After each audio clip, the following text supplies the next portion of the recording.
But with all of that being said, thank you again for being here, everybody. We sure appreciate your support, and we love you guys. Without y'all, we would just be two dudes playing D&D, which is also great, but it's so much more fun to have a whole bunch of other people be able to contribute to the madness that we have going on here. I like it. It's kind of our own little way of playing it here, and I think Ted likes it because it has saved his ass before. So Also fucked my ass. also that, yeah. Gratuitously, might I add. Indubitably. Well, if you would be so kind, Ted, would you please recap us on what happened last time? We escaped to the tower that Strahd was attacking. Wait, no, hang on. Was that last session or was it the session before that? No, it was that session. Okay, yeah, we escaped the tower while him and the wizard duked it out. Pretty sure he waylaid the wizard because the last thing we saw was, the fog clearing and Strahd being the only person we could see. The wizard was nowhere to be found. So we moseyed on back to Valaki, went to the inn, drank ourselves into oblivion, as pirates are wont to do. Oh wait, Sai died in the tower. That's important. Strahd threw her out from the top of the Yeah, window. she got thrown out of the window. There's actually a word for that? I want to look that up. I want to look up what the word is. There's a word for being thrown out of a window? It's happened so many times that there's actually a word. English word for being thrown out window. Let's see. It is defenestration. It is from the Latin fenestra, meaning window. De, meaning to be thrown from, I guess. It's a mouthful. Defenestrated. Doesn't quite roll off the tongue, does it? I'm gonna defenestrated and then consumed by wolves. Yes, and then eaten by wolves, which I'm sure has another term. Eaten by wolves, which up to this point is by far the worst death that any party member has suffered. Yeah. What do you think? No, what do you think is worse? You think? Well, Flintlock was unconscious when he drowned. Yep. So yeah, it's got to be Sai. It's got to be Sai getting eaten by wolves. Literally. Well, was she unconscious when she fell out the window? She was knocked out when she hit the ground. She took. But getting eaten alive, that has to wake you up. Yeah, I would imagine it would probably. Yeah. Okay. Yeah. She takes the golden trophy for worst party death. The sparring person Strahd. Yeah, I think so. Which kind of played into her waking up and being an absolute fucking bitch about things. She's not very happy. Yeah, she came back and she's being quite a whiny cunt, and she was like, me, what are we gonna do after we beat Strahd? And I was like, Alma was like, oh, we'll go back to the ocean and live our pirate life. And she's like, man, that's it? The pirate life's all you aspire to be? And I was like, yo, fuck you, nerd. Like, what the fuck are you on about? We're pirates. That's what we do. Even if I am a vampire lord goddess or whatever at the end of it, we're pirates. We're gonna go over there on our boat. We're gonna raid things, you know? She tried to fucking pull her bow out on me. I think I tried to slap her. I can't remember what happened. How did we stop her? Oh, I covered her mouth. And then she bit my hand. Like a twat. And then I think Gore and Flintlock stepped into it. And then she, oh no, Gore knocked her out.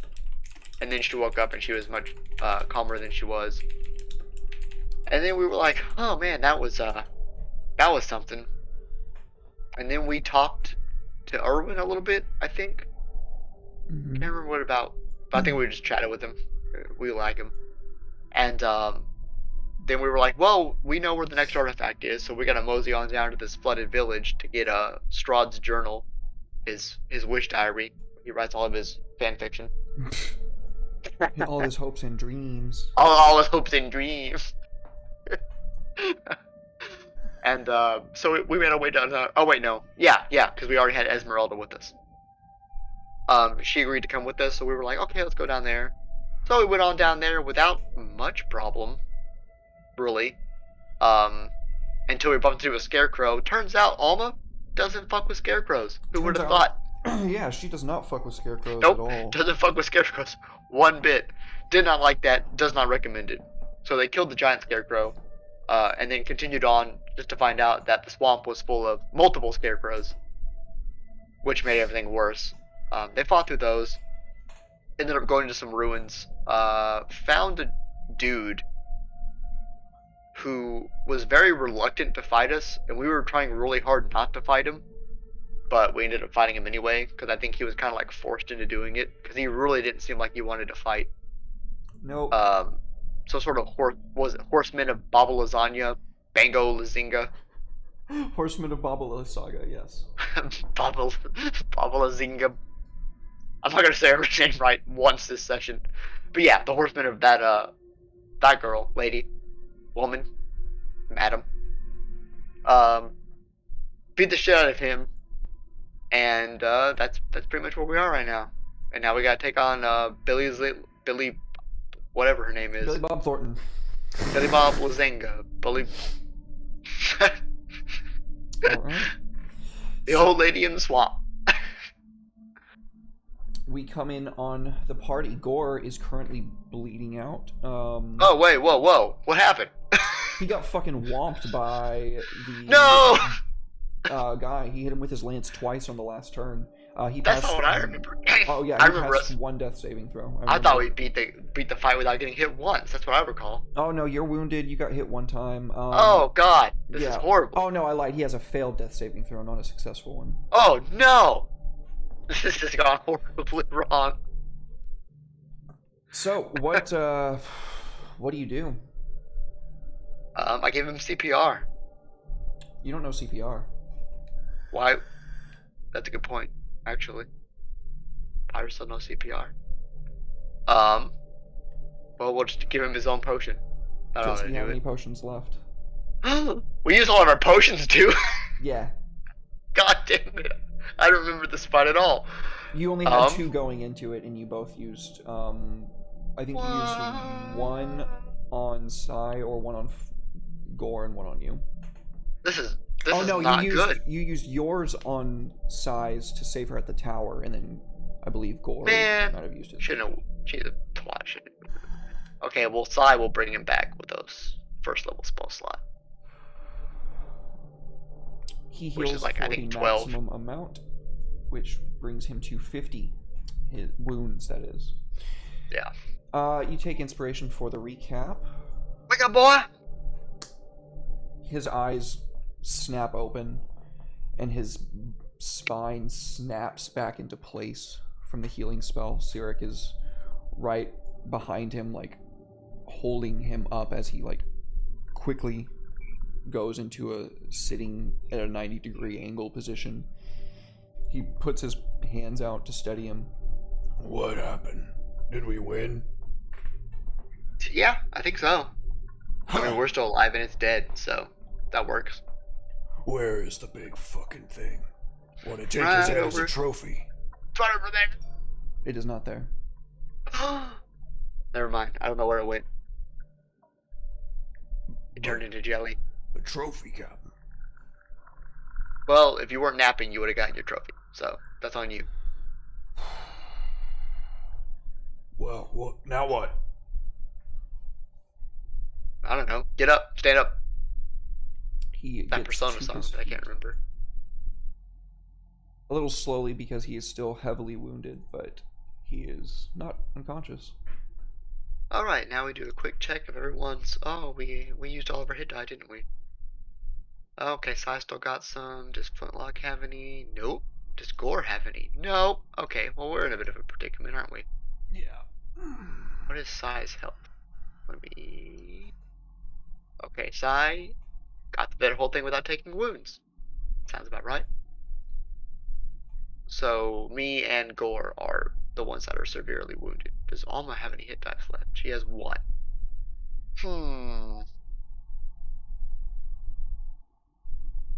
So I've never used Prayer of Healing. Does she have? She does have spell slots. So let's see, that would be 10 minutes to give everyone 2d8.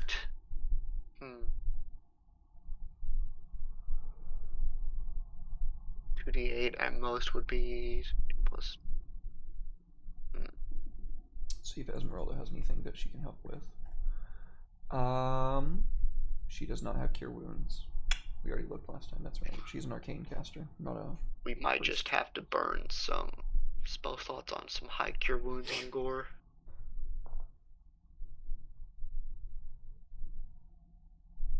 I think we'll just do that. So Sirik's gonna toss.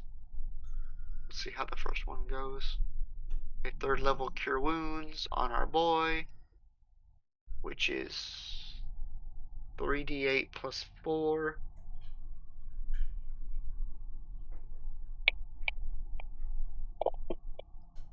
That's gonna be 19 HP.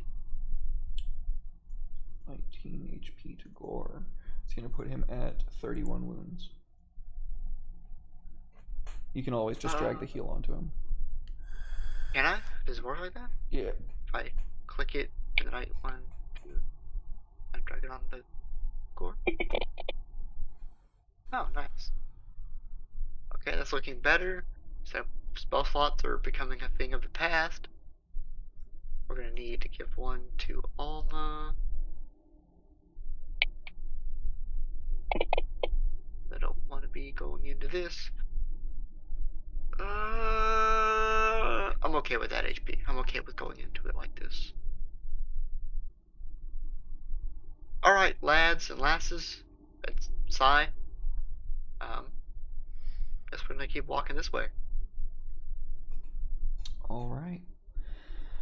So, you continue to the other side, where you can see that the fog wall is absolutely sheer on the other side of this doorway. It's just like thicker than you've ever even seen here. You look back the way that you came, and you can see that it's very quickly encroaching in around you, where you guys just took a few moments for Sirik to cast a spell to heal everyone. It's no longer even visible. You can't even see behind you at this point. Well, that means the only way is forward. Into the fog you go. Into the fog we go. And you come upon a shoreline. There's a rowboat sitting in the middle. You venture it's maybe big enough for all of you if you squeeze in tightly. The fog on the water is absolute, and you can see that the path that you tread here is covered just as well.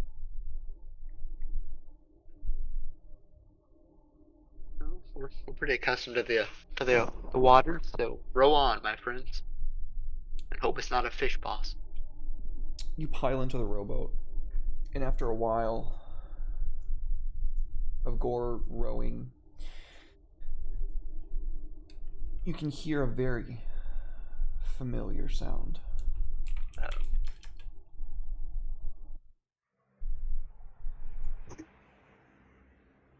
There's the call of a gull on the air, and then another. There's yet further, and you see yourselves coming to a break in the fog on the opposite side.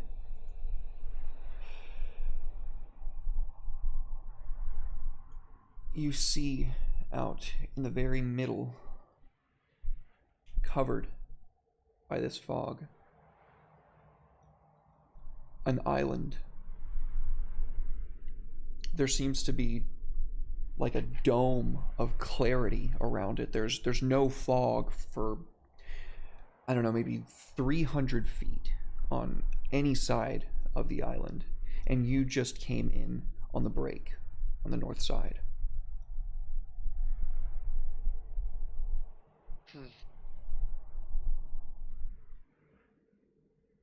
Suspicious. Let me just get this map to open for me.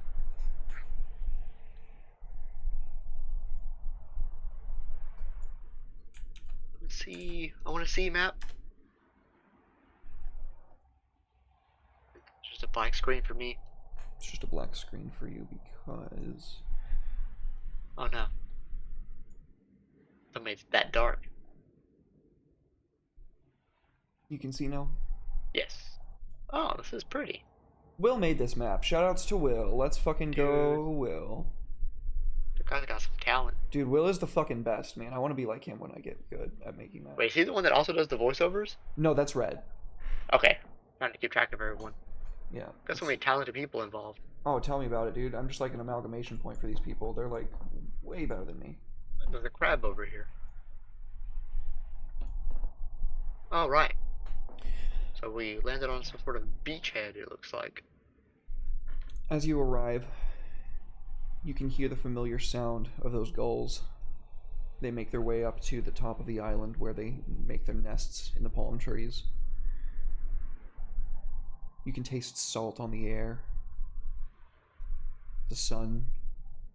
Shit. The first time you've seen the sun in months, notwithstanding the amulet that Gore has, but real sun. It fills you with warmth, and it's so calming. This is paradise, boys. Why even leave? I felt sand beneath my toes and sunlight on my skin, and it's been, what, months in Barovia? Shit. This is eerily nice, in a way. Suspiciously nice. Captain. In fact, why is a place like this in Barovia to begin with? Wait, how long did we row? Give me an intelligence check.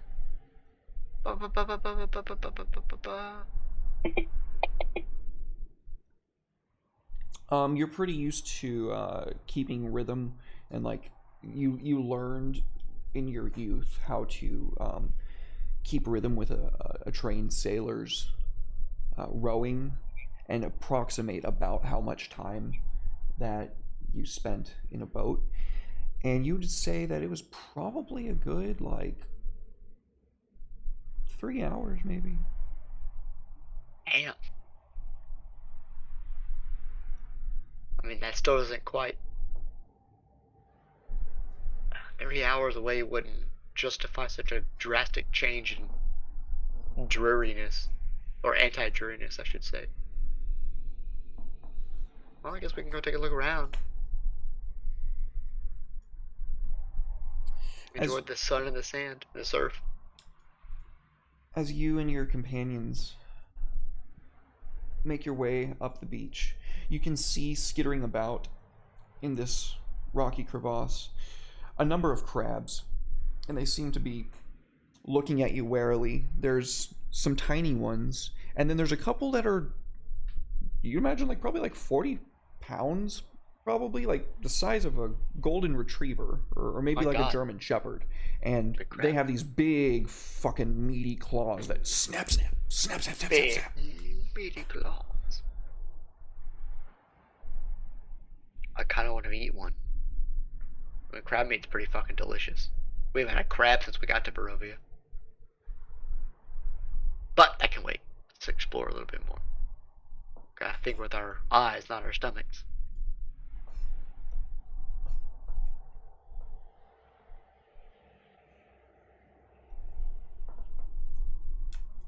Well, this is like paradise. I mean, who could really complain about being here?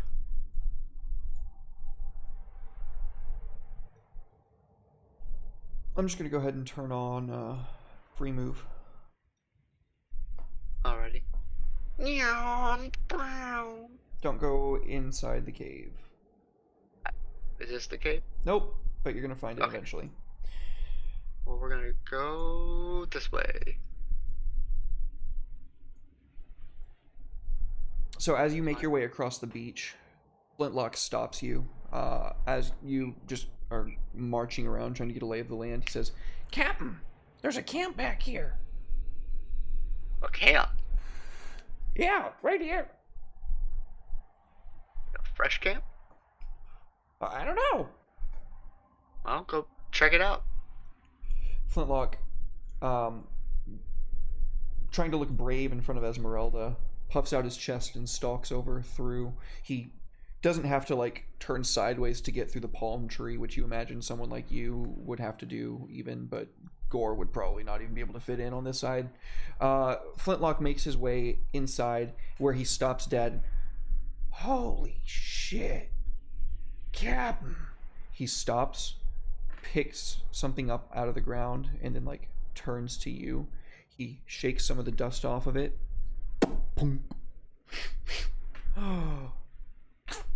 Captain, it's rum. Captain, real rum. By the gods.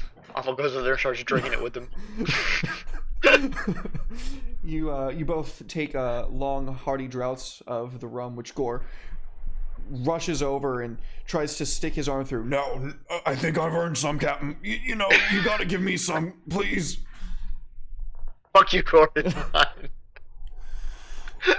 Captain, I haven't had rum in so long. I'm the captain. You've heard of the captain share. That means I get the entire bottle. Captain, that's not what we agreed on, actually. What? Zai, you're a nerd. Shut up. I don't really care either way, just...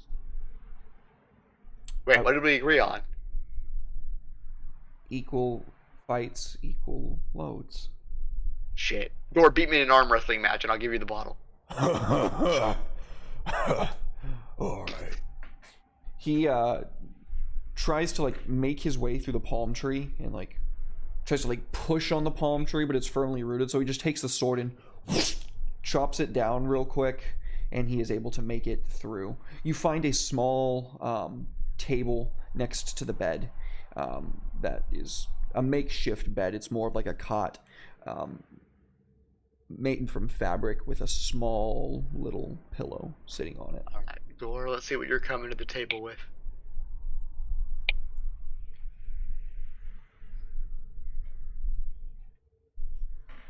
Gore positively slams you. Damn it. It's not even close. You're like, he gives you all the time in the world to get ready, but he doesn't move at all. He's Get just ready. Get that blood flowing. Let's do this. He just sits there. And then drives me through the table.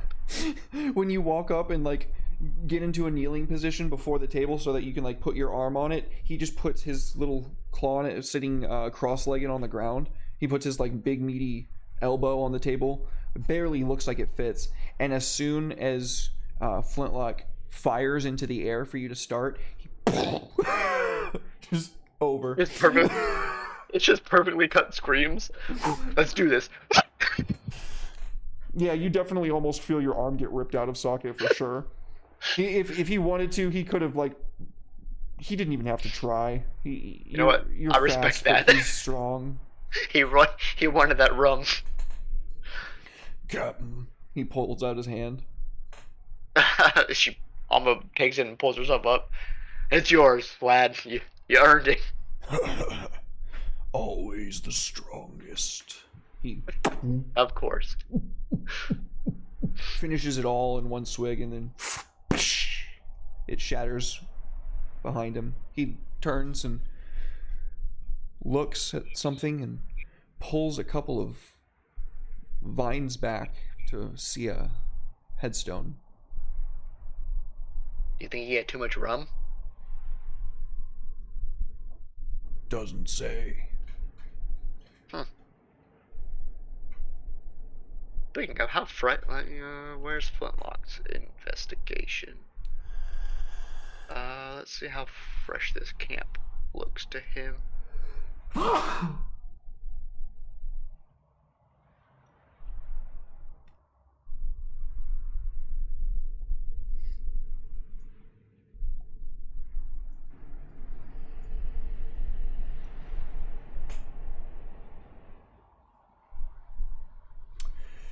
Captain, Yeah? where's the other person? What other person? How can he be buried if there's only one person? Well, I imagine you could like lay down in the hole and like scoop the dirt onto yourself. Esmeralda goes, no, he's right. There's no shovel or anything. That is a question. That is a question that you have asked, to which I have no answer. What is this place, Captain? I think the only logical thing to do would be to dig this body up and look at it. You want me to do that, don't you? Yeah, I kind of do. Alright. Now It's there's Dwarven this Jaeger, fucking glass Pagan in the Man way. Jensen. And he was number 1. He's like sifting through the sand, like trying to pick out the pieces of glass that like shattered on the headstone. And after like maybe 15 minutes, he goes, Alright, I think that's it. you Did you get there?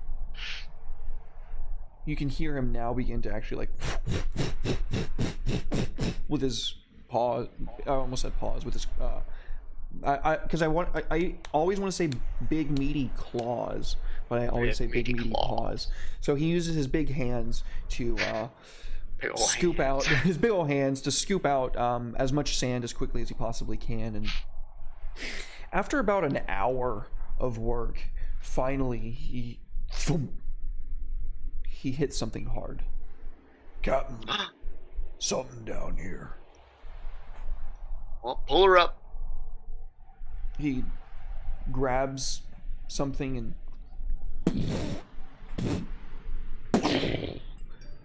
pulls out a hefty sized like metal chest. It's flat on all of its sides, and it has this like claw foot on the bottom. That's not a body. As he pulls it out, it lands before you, and he... That's not a body. Indeed, it is not. Let's open it up. It is locked. Not for long. Flintlock, blast it! The bullet ricochets off into the air. It disappears into the mist above. I see this takes a more fragile hand. Let me just move you on over here to my fragile hand button.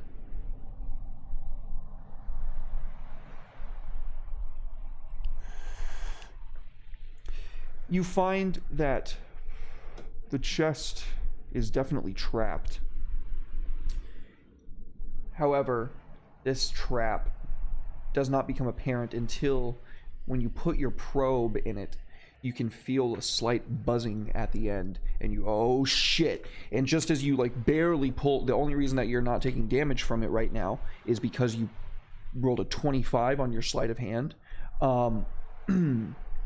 Before you're like finished pulling out, you can see a bright black spark inside, but you do not take any damage, as you can now see this glyph in like this dark purple hueing like on the lid of this chest. What if I get lightning bolted again by some stupid fucking door and or latch? Sorry, I'm gonna have you take a look at that, because that is... Oh, you actually don't have Arcana.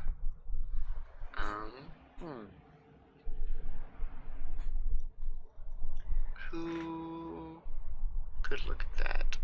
I don't know if Esmeralda could. What are her stats? Let's see. Esmeralda looks at it for a moment, and yeah, I just rolled a check for her. Looks for a moment. Captain, this is a glyph of warding. Powerful magic. Well, can we undo it? I can try, but it's very possible that it is... If the spellcaster that cast it is powerful enough, even trying to dispel it without the required component, it will backfire, and it could be catastrophic for all of us. But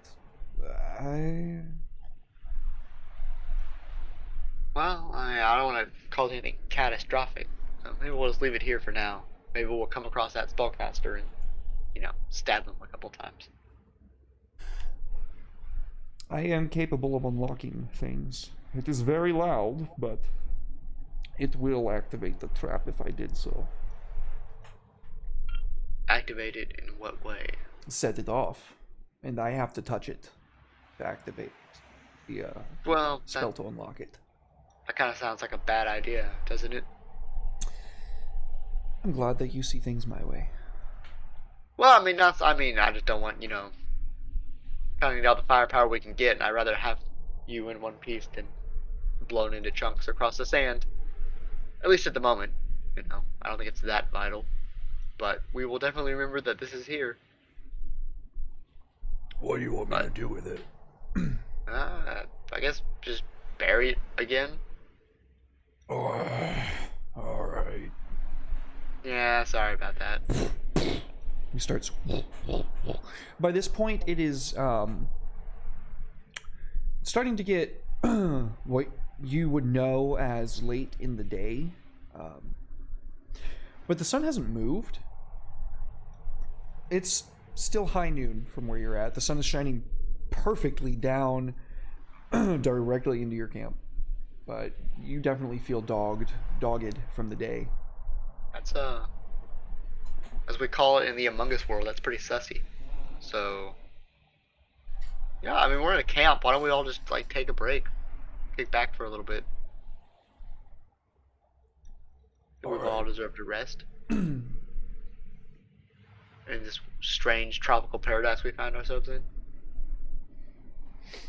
So what do you guys do on your long rest? I mean, it's like 8 hours of downtime at minimum, but you only have to sleep for 6, and it's going to be kind of hard for you to sleep with the sun beating down on you. In fact, I think I'm going to need...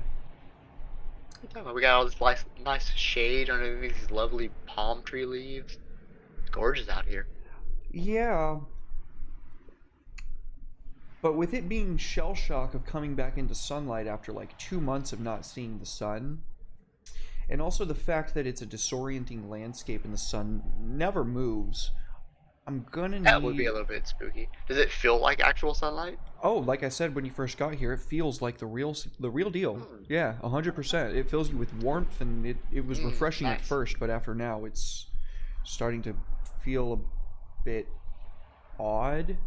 Alright, lads, we gotta kill the sun. So for that reason, I'm going to need Constitution saving throws from everybody in order to get the full benefit of their long rest. Otherwise, you're not going to recover any hit dice, just your hit points and spell slots and stuff. Roll them in the dice tower for me. Okie dokie. Alma goes in there. Side goes in the dice tower. Flintlock goes in the dice tower. And Gorgonor goes in the dice tower. So, that is extremely fitting that the only person who passes is Cyric, given that she does not see. She can feel it, though. She can feel that the sun's up all the time. Yeah, it definitely, it's burning her skin. It's making, like, her ghostly white skin, like, red, and she's asked if you wouldn't mind putting up the sheet that Esmeralda is sitting next to, like, at an upwards angle so she can comfortably sit underneath it. Of course, of course. She's thankful, but the rest of you do not fare so well. Gore and Flintlock both not really being 100% good with sunlight as it stands. They find it incredibly hard to get restful sleep and thus do not recover any hit dice. And you, Alma, you're tossing and turning because it's, as we know, humans have a really hard time sleeping in light. We need to sleep in darkness because we want to sleep at night for so long. And at the same time, you feel the entire, what you would feel as evening, you feel like you're being watched, and you look all around. You get up a couple of times and go to relieve yourself behind the bush. And you look around, carrying your pistol and your blade, but you don't see anybody. You don't see any weird things. It's just an incredibly off-putting pee break. When you make it back, you find that the rest of your companions have more or less kind of just given up on restful sleep after, you know, around the 6-hour mark, and they're stirring and wishing that they had more rum. Oh, man, we already go through all the rum? Shit. Is it better to have rum and have lost, or to have never have had any rum at all? It's a travesty, Captain! It truly is! Misery! We thought it was paradise! But it's actually hell! Oh, Flintlock, how are we gonna get out of here? We gotta get off this fucking island! Esmeralda looks a bit frazzled by this as well, and you can see she didn't sleep a wink either. This is a new kind of curse for Barovia. Trust me. God damn, they have so many curses already. Enough's enough. I know not what this is, but we did wander into the swamp of Babalai Saga. Bobble is on you. It would Wait. only be fitting that she would have some defense mechanisms. Are you saying we're in a fantasy world? She looks up to the sun, puts her hands like out from under the shade, and feels the warmth again. I have not felt the sun, Alma, in my entire life. How do you know what it feels like? I've heard the stories. There's only one way to solve this. Alma shoots the sun. Damn it. I thought that would fix it. Mark ammo. Sai, why don't you dispel all of this for us? I can certainly try. She concentrates really hard for a second, and you can see her channel this like white blue flame in the palm of her hands, and when she clasps it and the flame like goes flat in her palms, nothing happens. Well, shit. Gore, kill the sun. But it's all the way up there, Captain. I thought he would just try to do it and not question it. Gore's Well, kind of struggling here. This is a new I, kind of hell for him. I know we're rumless. I suppose we could just, you know, maybe we should take a look around outside the camp. I'm getting real hungry, Captain. Yeah. My little gobble belly. Do you think maybe we could get some of those crabs? Yeah. Can't you like Those eat things have, leaves like, or a something? I'd prefer protein. Yeah, I need protein, Captain. Are leaves not protein? No. Leaves are vegetables.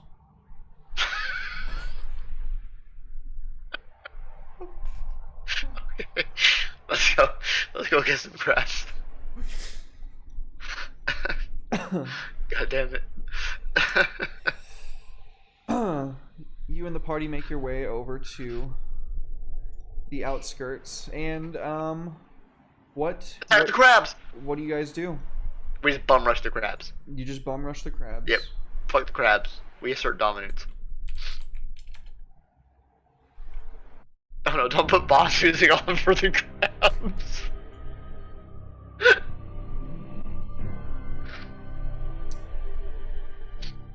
Boop.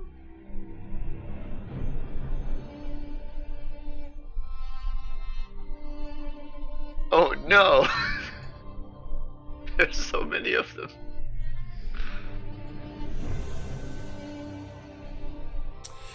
You make to rush at the nest of crabs, and when you're about halfway towards it, you can see them all rush out violently. Clickety clack, clickety clack, clickety clack. And let's go ahead and roll initiative.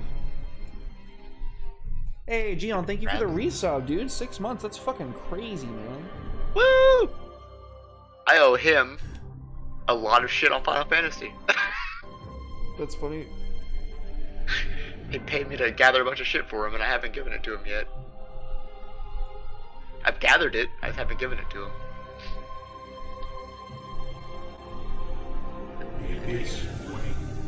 Ah! May their aim be true. Oh, nice. You got a bless. Thank you, Jihan.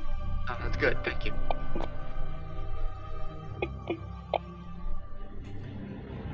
That's the death of me.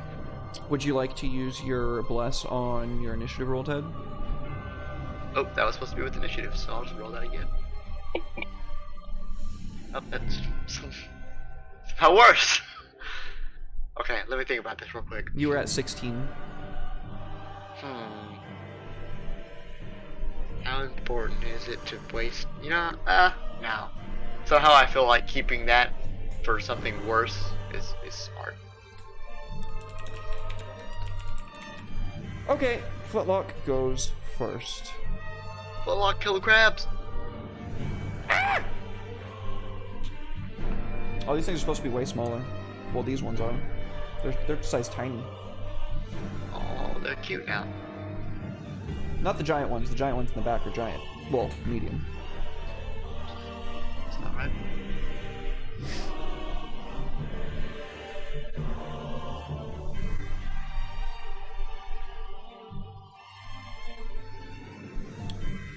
Oh Lord, he using his flamethrower.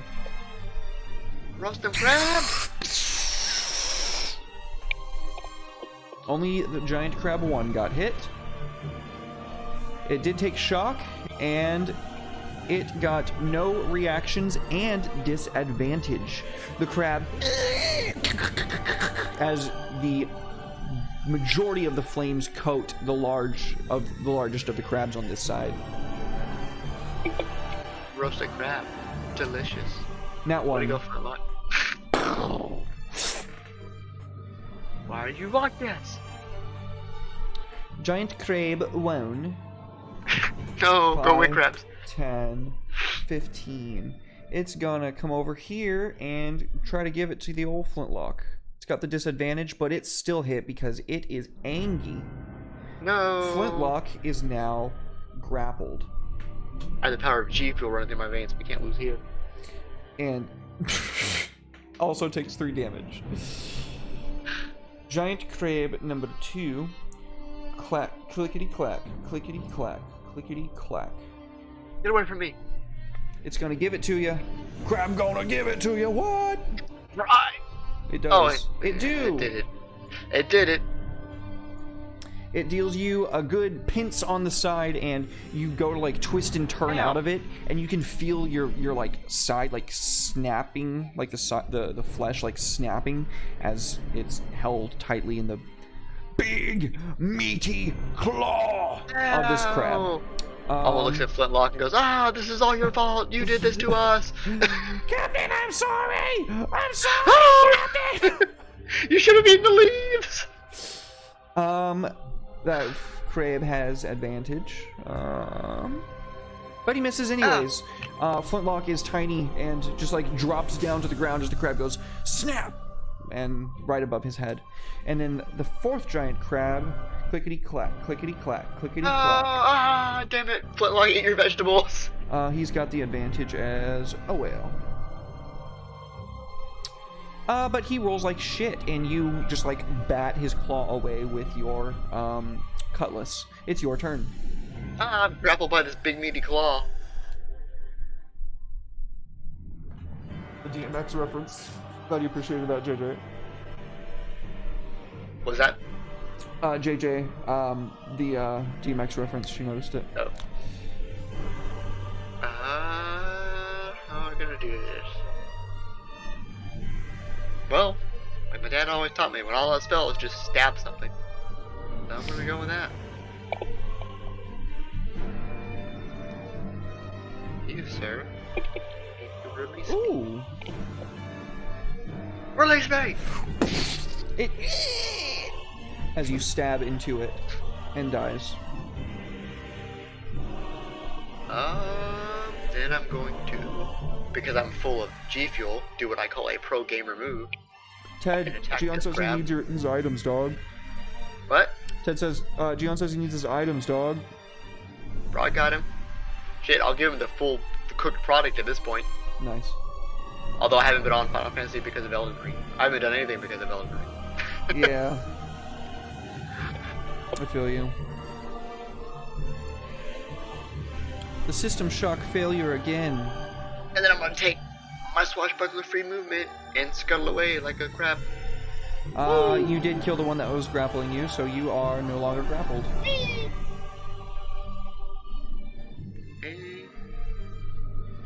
And now it's time for a bunch of little crabs. No! Clickety clack, clickety clack, clickety clack. Number 1, it's gonna hit the little boy with his whip claw. Oh, it's going for Flintlock. Oh, it gets him. And Flintlock is also grappled by this little guy. Flintlock is double grappled. How is that even possible? He's got 2 claws jammed into him. Clickety clack, clickety clack, clickety clack, clickety clack. Tasmeralda. You're gonna watch out for the crabs. It misses. Number 3. You know, this is fucking what I get for Shelly. It's finally come full circle. This is my penance. It's going for Gore. Although, I trusted her with you. It crit on Gore. Yeah, Scion does that. Okay. Gore does not take 6 damage. Gore instead takes 5 damage. What? Yeah. How the fuck did that work? With its bonus dice, it only rolled an additional 1 damage. That's so stupid. Fucking crabs. Okay, let's see here. So that would put him at 18 wounds instead. Number 4. 5, 10, 15, 20, 25, 30. 5, 10, 15, 20. It's tiny, so it can move through your square with no problem. Step. Stop it. 5, 10, 15. It's gonna go for Gore. It hits. Gore is double grappled, by the way. You're like keeping him grappled. Yeah, true. Just Gore covered in crabs. You're all getting crowded by crabs, dude. We're literally drowning in crabs, and I'm screaming at Flintlock. I should have never listened to you. You did this. Why is the boss music for crabs? Oh my god, there's so many of them. It's just more crabs.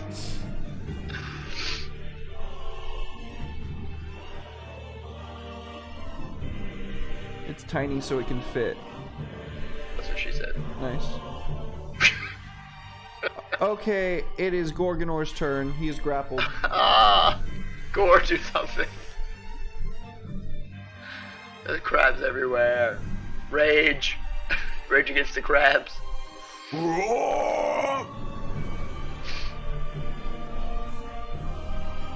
Crabs are my trigger.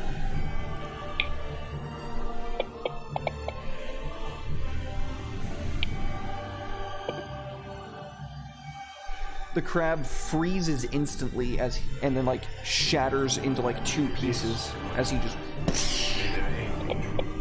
Oh shit! Double bless from Jihan. Thank you, Jihan. Damn. Unless I'm the homie and I get the bless. No one gets blessed to Derek. Derek, you're not a homie. You're the crabmancer. Right now, in this moment, I am the crabmancer. Sai, do something. She was the only one that was able to finish a long rest, so I will go ahead and apply that to her now. Boop. Boy, she just fucking special. Fuck you, crab number 8. What's that? Big crab.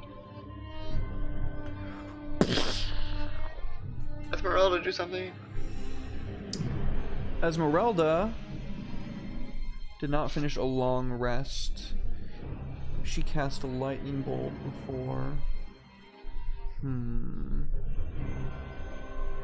Get down, everyone! Ah!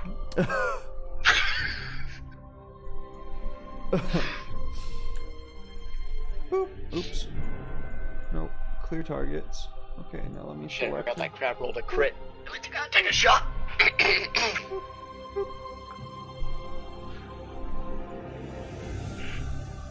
Why limit happy to an hour? You're right, shot glass.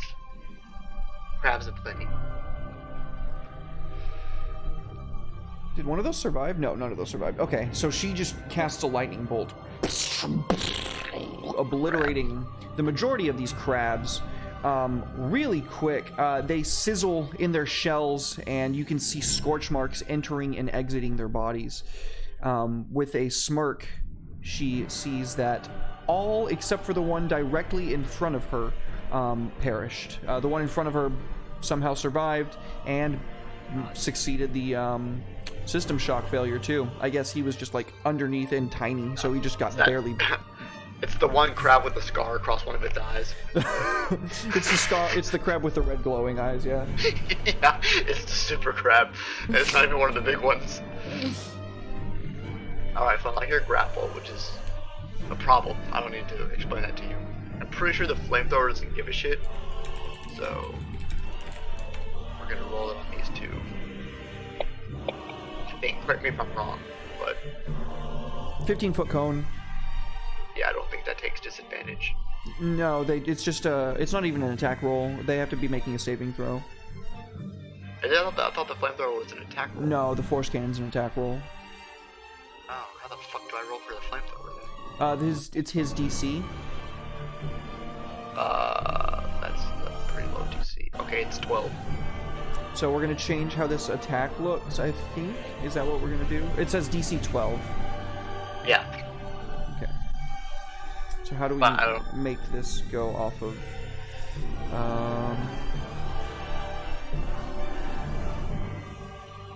Let's try to add a new attack. Add weapon, add power. Add power. Flamethrower. Oops, nope, didn't want to do that. And then we'll go right here, and we don't really want any of that actually. How the fuck do you, God, how the shit?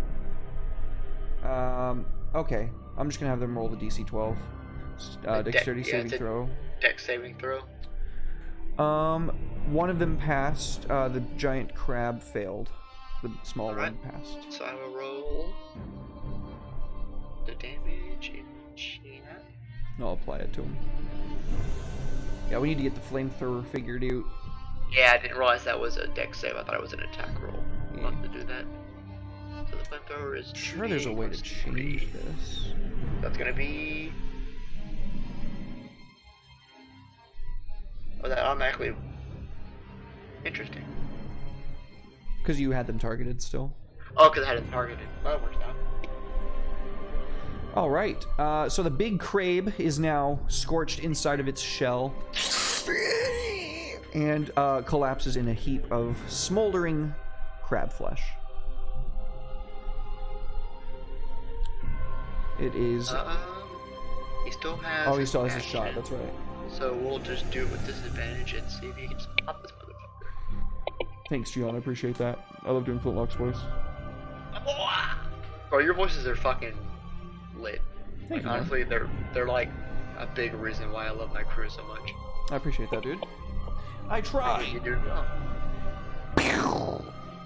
He shoots the crab right in front of him, point blank, and it too explodes into little pieces of white hot crab meat. This is kind of like Attack on Titan, but instead of Titan, it's cracked. And nowhere near as narratively sound. Flintlock gets hit again. Ooh, max damage on Flintlock. Slam! And welcome to the jam. Alma's turn. No, it's crab jam. Ah! I'm gonna eat all of you. You take a fucking stab. Now I gotta take a shot because of you. Oh, nice, dude. You crit on a crab. I'm gonna murder the fuck out of you because you're so grotesquely dead. Crab explode into a shower of little pieces of meat and fragments, tiny fragments of shells. My name's Alma, last name pending, and I'm gonna be the crab king. Who's gonna get it? You're gonna get it.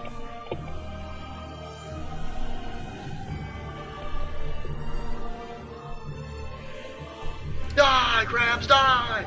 Alma, the destroyer of crab. You know, it's funny.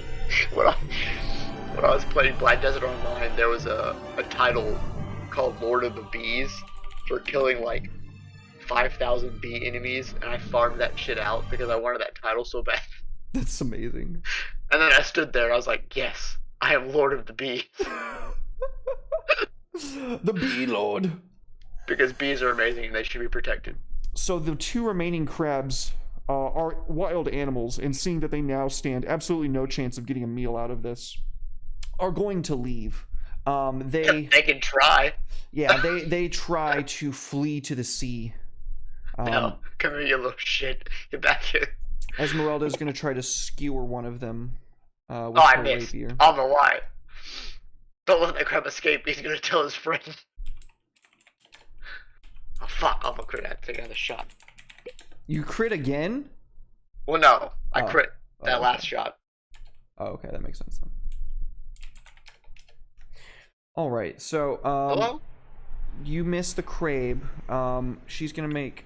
She being Esmeralda is gonna make a stab. She gets one stab at this guy. A whole stab. She pinches off its claw as it's running, but it just continues off into the sea, and its speed does not slow down once it hits the water. They both just No! skitter off into the sea. We don't leave survivors. It's Pirate Code 101. The crabs are defeated, and you have you have before you a veritable buffet of crab meat. Some cooked by lightning, which tastes a little bit tingly on your tongue. Some of it, which was cooked by the flamethrower, which tastes god fucking awful because of the oil and the fire. Never mind. But then some of it was just freshly slaughtered and could feasibly be cooked without any problem. Hey, you can eat. Wait. Yeah, you can eat crab raw, right? Yeah. No, I mean, I Sushi. wouldn't. They're bottom feeders. They're not sushi. What? They're bottom feeders. You don't eat shrimp raw before Red Tide. Red Tide fucking like, kills you, and it dies. It is that- hurts the whole time. Is that okay? Maybe that crab on sushi is cooked. Well, sushi is cooked because sashimi is raw.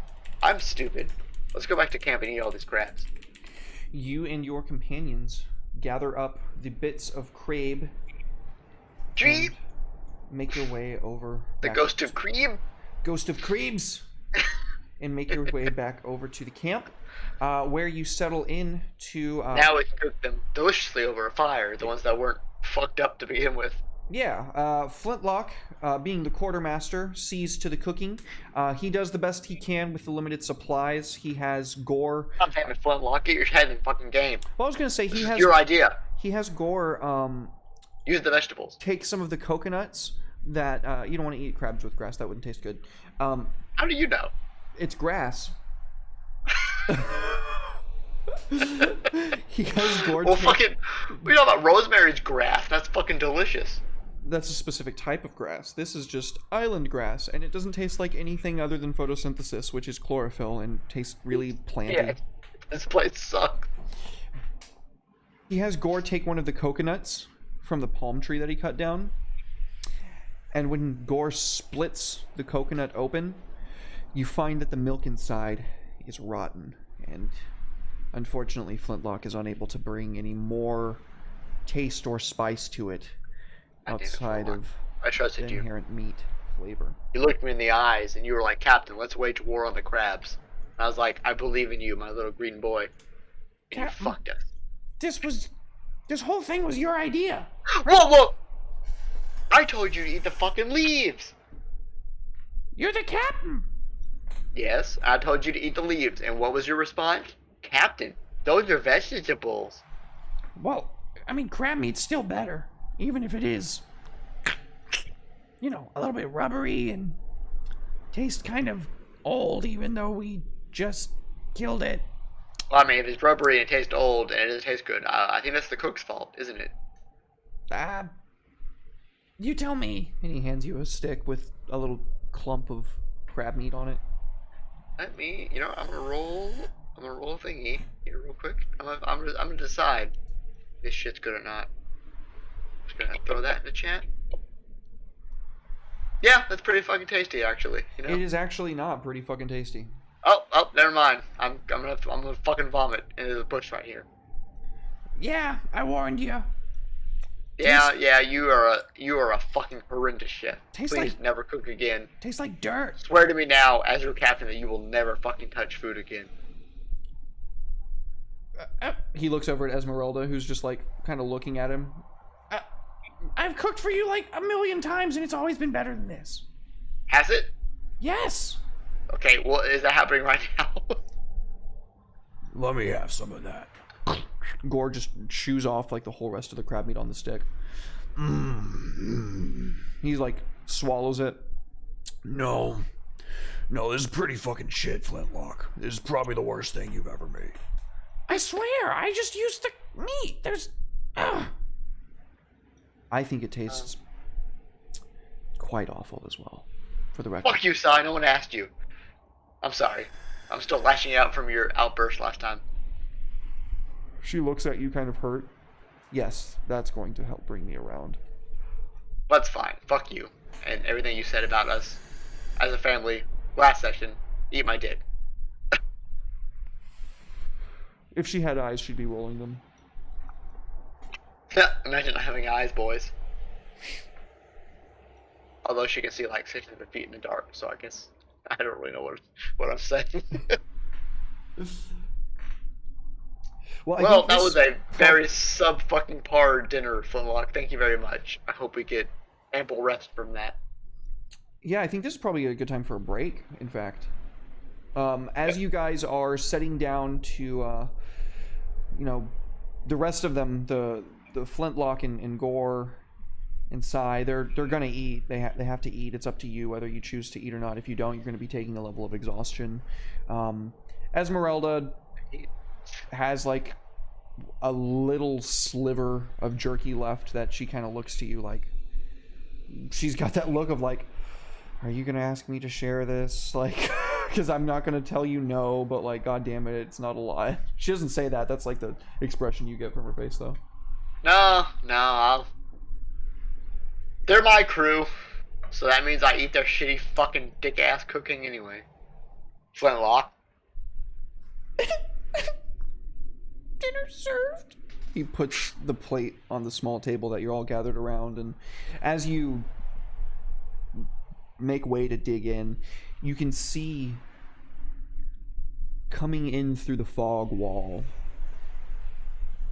a ship. It's not a particularly large ship. It's nowhere near the size of the Ebon Rose. It's maybe like a schooner, like a merchant class, something that would be like a fucking breakfast raid, right? But as it starts making its way closer to the island, it's about 150 feet off the shore. You can just see it begin very quickly plunging into the depths. Get wrecked, scrubs. And that is where we will take our break. Don't go anywhere, anybody. We're going to take a quick 5 to 10, and we will return with more Curse of Strahd, Rise of Alma. Hydrate.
Welcome back, everybody. Welcome back. Thank you so much for being here. We sure do appreciate it.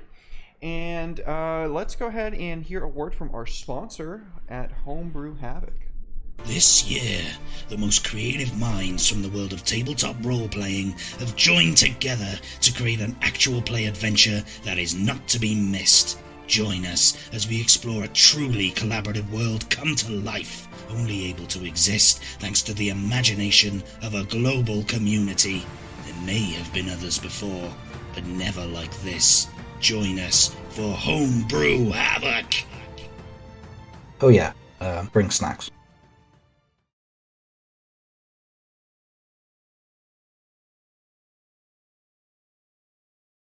Thank you once again to our sponsor, Homebrew Havoc, AmpersandD20 on Twitter. Paul, as I know him, he makes some fantastic video production stuff as well. So if you need him for any of that, you should definitely hit him up. But thank you again for the sponsorship, Paul. We sure appreciate it. And without any further ado, let us get right back on into some Curse of Strahd, Rise of Alma. Ted, you have consumed very foul-tasting crab meat. What do you do? There was a boat? Yeah, a ship that went down maybe halfway between the island and the fog wall. Well, not much we can do about that. Let's explore the rest of the island that day. Okay, so where do you go? We're gonna here. As you make your way down the beachhead, you can see that there is a rocky cliff that has a bit of grass and lichen that is like kind of growing up around where the water laps up during high tide. As you make your way around, you can see that there's an entrance to a cave. And though you can kind of see the front entrance, there's this wall of gray fog looming before you that the closer you get, it looks like the more it solidifies. And when you reach out to touch it, it's like a sheer, flat plane that you're putting your hand up against. Doggate. Hand it, boys. He's over here. The rest of your crew make their way over, and as they all gander at what you're looking at, Sirik says, I don't think that's something I could even begin to know how to dispel, Captain. Oh, we just walk through it. You find it impassable to you. Oh, never mind then.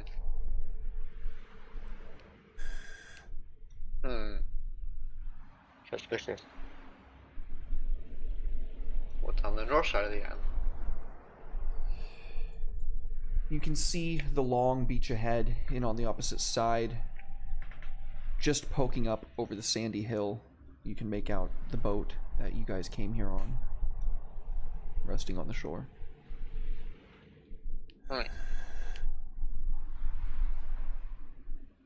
Pretty sussy.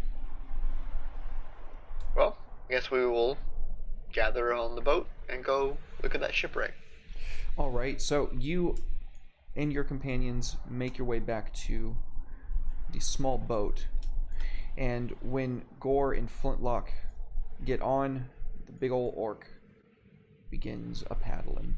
After a good, 5-ish minutes or so, your crew arrives above the site of the shipwreck, and you can see it just plummeted down like an arrow shot through the sky. Its bow sunk into the sandbar, maybe 60 feet down. 60 feet below the surface? Yeah.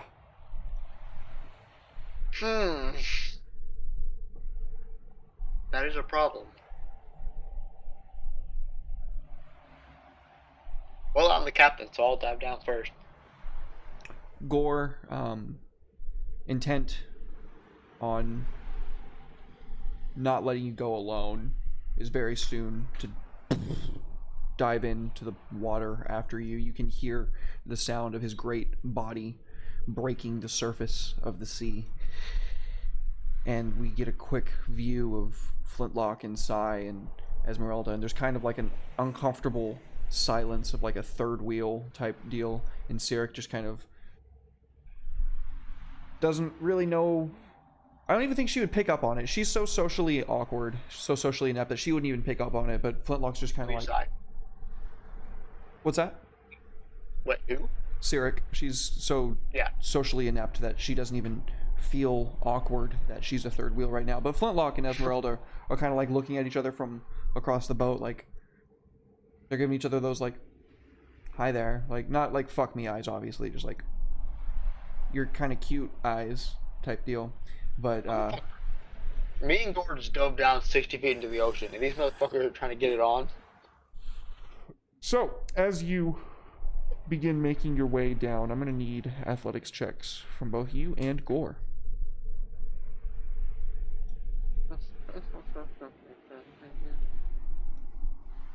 That damn carrots are tasty. I wish my fucking taste buds would change. I made myself eat the shit out of some green beans with dinner. I am, honestly, I've been half-assing my workout, so it's basically just been eating and not drinking as much. But I can't believe that I'm almost 40 pounds down. That's insane to me. I'm so proud of you, dude. That's so fucking awesome. Thank you. I weighed myself again today. I think I'm like 33. I'm down to 167 from 200. That's insane. Let's fucking go, dude. My boy. Feel a lot better. Feel much better. Holy fucking shit, bro. Can I get a fucking dubs in chat for my boy Ted here, dropping 37 fucking pounds, dude? Carrots are delicious. That's awesome, dude. Shoutouts to Ted. Thank you, Will. Thank you, JJ. Appreciate it, dude. Hell yeah. Oh, lovely. Thank you. It's my fucking boy. Just be the best self you can be, you know? Hell yeah. Alright, so as you and Gore plummet below the water, Gore seems a bit unperturbed by the inky black that seems to kind of permeate out of this vessel. As you get closer, you got a good breath before you dive in. You're so used to diving into like shallow shipwrecks and shit. This is, as far as you're concerned, another Tuesday for you and Gore. You take a moment to read the vessel, the name on the back as you're approaching it. And you can see the name, the Sea Witch.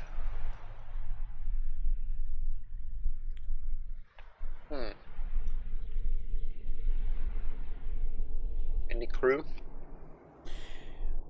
As you begin making your way closer, you see this thick, inky black substance that's leaching off and into the water and shrouding around it. And you know that if you don't act quite quickly, it's probably going to be pretty quick that you won't be able to see very well down here.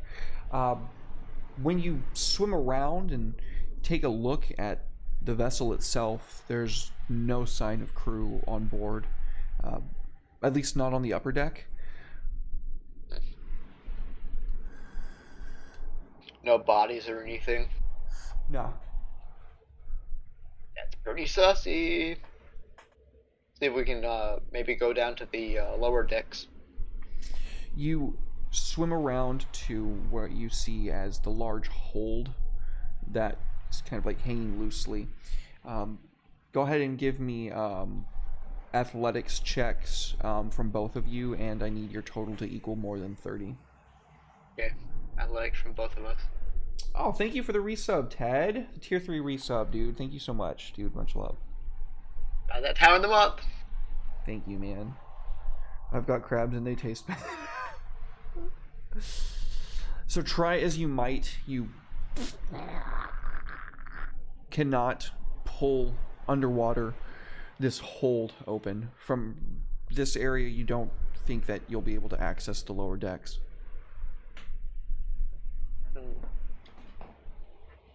Thank you, Ted. I really appreciate it, man. Appreciate you, dude. You're running this thing for me. Least I can do. Sorry, I have a mouthful of carrots. That's okay. Is there any like cannon holes on the side that we can swim through or something? This doesn't even seem like it would be big enough to carry cannons. Like I said, it looks like it would be like a merchant class schooner, so just like something that's not even made for Smaller long. ship than ours. Yeah, long distance trips with speed along the shore. That's typically what schooners are for, or not long distance speeds. Not long distance travel at pretty quick speeds along the shore. That's what these are typically made for. So no, there's no cannon portholes or anything. There is a captain's cabin below the captain's wheel and the upper deck, but that's the only other entryway that you can see from where you're at in the water. And you do see that this inky black substance is beginning to shroud the area. Where's that? Is that emanating from the boat? Yes. Can we get into the captain's quarters? Go ahead and give me a strength check from Gore. Okay.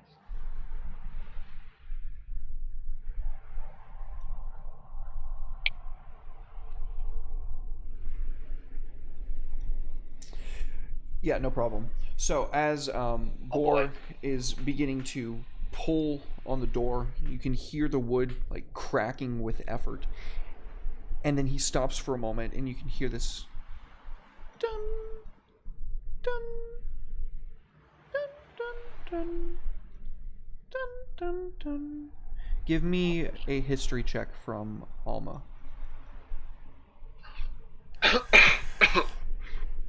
She didn't study history very well in school. We tried that and did that. You instantly recognize it as the music box from your own childhood that your father found on the exact same dive. I need a sanity roll from you. Give me a wisdom saving throw. Okay, she's gonna mess with me and my ghost dad. I'll eat your soul.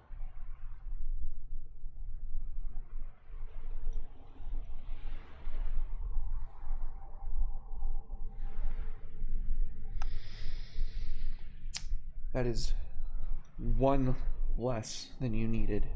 Okay. Look at that inspiration coming. Wait, where's my bless? You got a bless. Okay. Yeah, I'm actually wins because it's one less. So that is. Thank you, Jihan. Wherever you are, you saved me. You can feel cold leaching out from the boat when you hear this sound, and it's like a tendril wrapping itself up your mind as it's coiling around your spinal column, and you feel your chest as if it's about to cave in. All of the air rushes out of your lungs, and you stop yourself just before you immediately start taking on water and losing your sanity. You break for it. You push off the deck, and behind you we can see, from your perspective, these hands of black inky water reaching up from the wood. And just as the tunnels are closing around your eyes, you break the surface of the water. 20 feet away from the dinghy, we see Flintlock quickly rowing over. Captain, are you alright? Oh, it's all fucked down there, man. Spooky ass ghost hand. What? What the fuck? Just pull me Ghost up. hands? They very quickly get you up into the dinghy. Well, that can't be good. Let's row back to shore and discuss how this island is absolutely cursed and we shouldn't be here. What about Gorgonor, Captain? Oh, is he not right behind me? There's a long silence. Gore. Gore, buddy, where are you? After a minute, and then 2 minutes, and then 5 minutes, the water breaks 30 feet away, and you can see the form of Gorgonor holding something up out of the water. The He fuck is that? swims over to the boat, and when he hefts himself in, breathing raggedly, he's holding your music box, Alma. No! My music box. When you open it, it begins playing the song again, and on the inside you can see it, a tiny girl, a tiny dancer, with this brilliant black painted porcelain skirt. And as you look closely, you can see the crack in her left foot where you tried to see if you could take her shoe off. And when you look in the mirror on the inside, the face that you see is that of yourself, maybe 15 years younger. Wait. God damn, that's young. Are we pirates or are we dancers? Hang on, wait. Have I canonically stated how old Alma is yet? I figured you were in like your 20s, so young. No, she is. I'm just gonna go ahead and say she is 27. 12 is perfect. Yep, that works out. I assume you Uh-oh. slam it down, and when you catch your breath, everyone's looking at you, Music very box are my triggers! confused. What is it, Captain? I was never a dancer. But that was definitely the music box that your father gave you. It was. It seems we're in some sort of psychological hellscape. Captain, Yes. there's only one reason why something like that would be put here by Babalai Saga. She means for you to open the box. Or if I don't want to. Fuck Baba Lazanga. Then we will be trapped here forever. God damn it. You seem to know a lot about this woman. My mentor, he taught me everything he knew of the devil, including a good deal about his mother, or the woman who claimed that she was his mother, if you can even call her a woman. In truth, Babalai Saga is something far more insidious than a mere person or powerful wizard. No, she traded her soul long ago. A deal brokered through the goddess of this land. Sierra kind of pipes up for a second and looks at Esmeralda. Zerk, I'm sure I've said this several times. Your goddess kind of fucking sucks.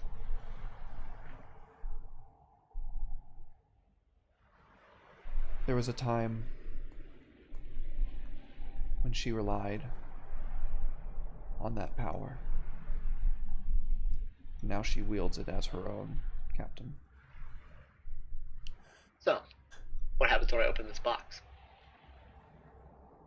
Now that I have no idea. Are y'all even here with me right now, or is it just me? Gore slap Flintlock. Ow! Okay, that actually didn't prove anything. I'm sorry. That should still be mirages to me, and that would just have been a thing that Mirage Gore did to Mirage Flintlock. Well, I'm gonna open this box and see what happens. So here we go. You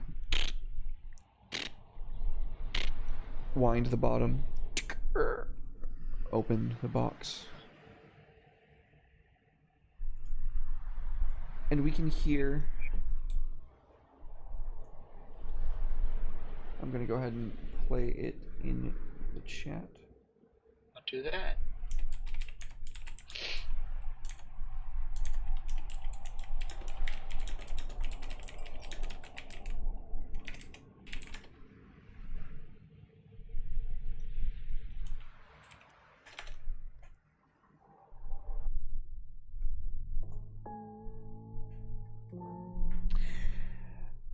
As the music box begins to play,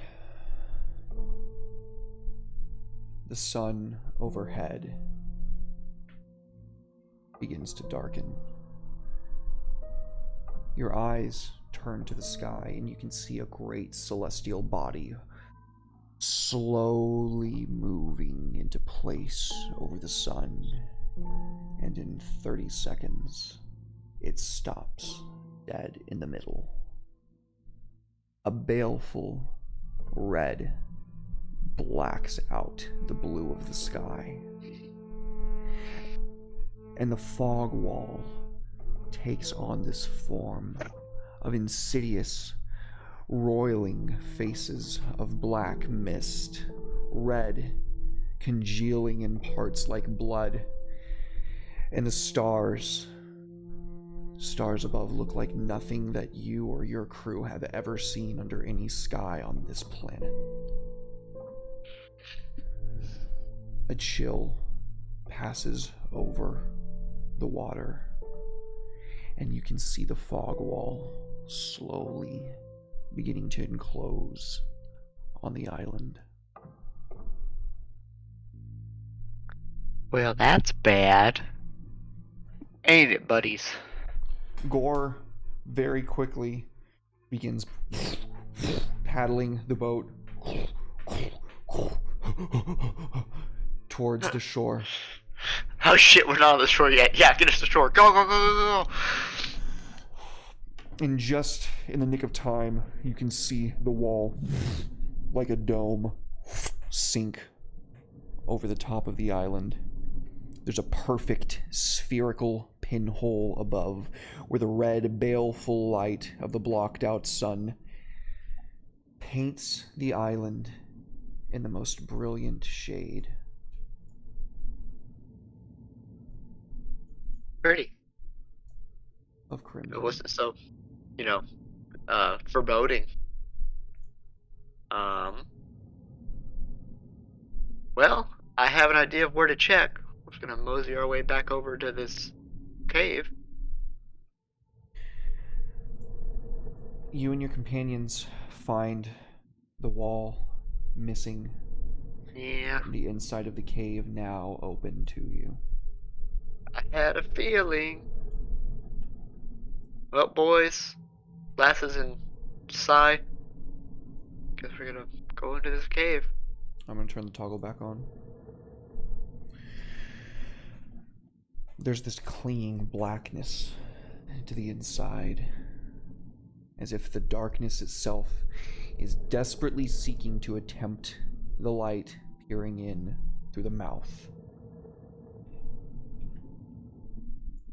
And when you make your way in through the cave, you can hear the sound of your music box playing again, but when your hand goes to check it, it's closed, and the sound is coming from the very walls and roof and floor around you. I don't like it.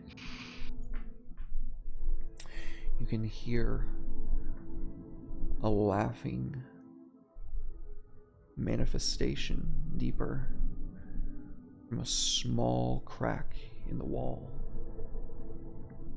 You venture that you could maybe fit, but Gore, there's no way. What about the rest of them? They're all smaller than you, except for Esmeralda. She's not thick, but she's definitely taller than you, and she's also quite nimble and dexterous. Is there not another pathway? No. Or you stay here. I'm gonna take a peek real quick with the rest of the crew. He's holding his sword upright, and you can just hear the air around the magic sword being cut as he's shivering. Oh, champ. Anything comes this way, you slaughter it. He nods. Into the crack we go. You find on the inside a dark altar. And upon this altar, you can see a wolf's head, bared an expression of hate.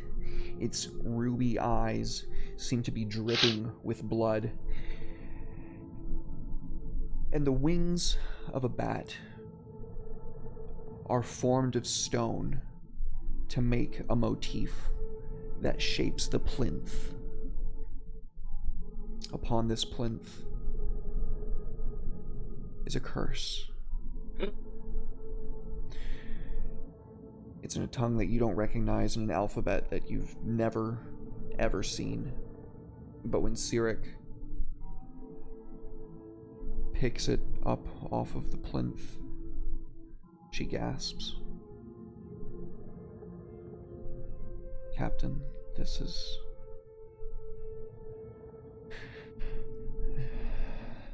is Baba Lysaga's blasphemy against Persephone.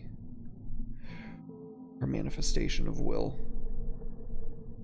The way she would see this world given to Strahd, so that he can break free from this prison and consume Ismira. Like a mother, she longs to give it to him. To destroy it. She forms that blue-white flame in her hand, and when she puts it to the page, it very quickly consumes the flame. And when the page is gone, there is a key in her hand, black, embossed with the wolf's head and bat wings that come out to make the actual key itself. And the walls around you turn inky black. Go ahead and roll initiative. No!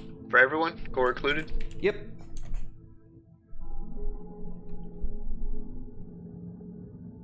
Baba Lasagna's gonna get me.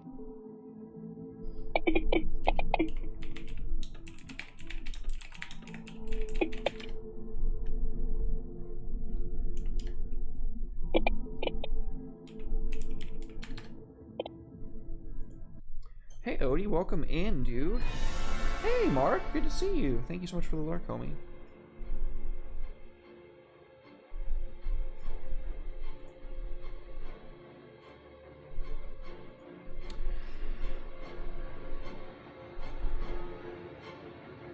Okay. Hey, right, the big dog. The plinth mists this black that fills the room. The corners of the cave shroud and stir and roil until it solidifies into the large shape of this huge hound, this wolf made of shadow. And Sirik goes first. Oh no. We're in a predicament.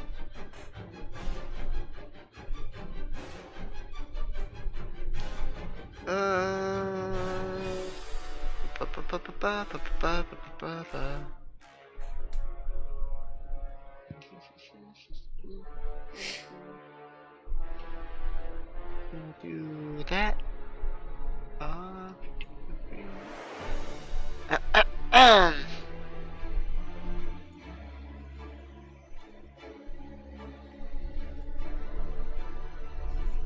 Can you see now? Sirik, Yeah, I you can should see be him. able to. Yeah, I can see. Okay. Well, Sirik can. Oh no, that is not good. That you say it like that. Yep.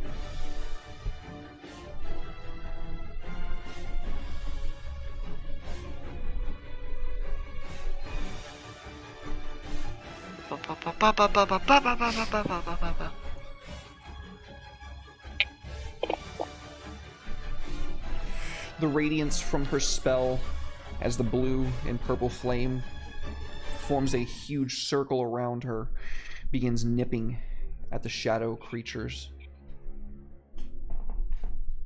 Huh. Well, Gore, I'm not quite sure what to do with you at the moment. Hmm.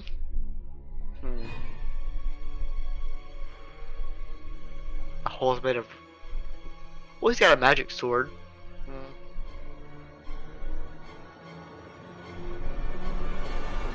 Gore can hear the sound of that laughter again. Abyss wanes. Bless for the homie 3 times 3? Jesus Christ. So you've used one of yours. Everybody else has 3 now. Jesus Christ. Jihan. The true Strahd, saint of the game. Chad. Wait, Gore can hear a laughter coming from somewhere? Coming from all around him. Oh. Echoing that off the doesn't- walls everywhere. That doesn't do him much good, does it? He's...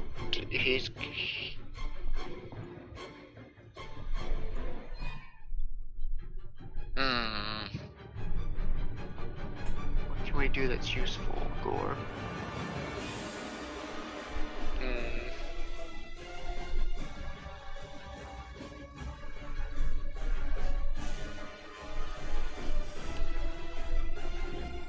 Because that hole is much too small for him to get through, correct? What's that one? Oh yeah, yeah, he's too big. He too big! He's too thick! You remember these problems Do I? from Anvil? I mean, Anvil was intentionally super massive, True. but also he was able to break through most things because of that fact. I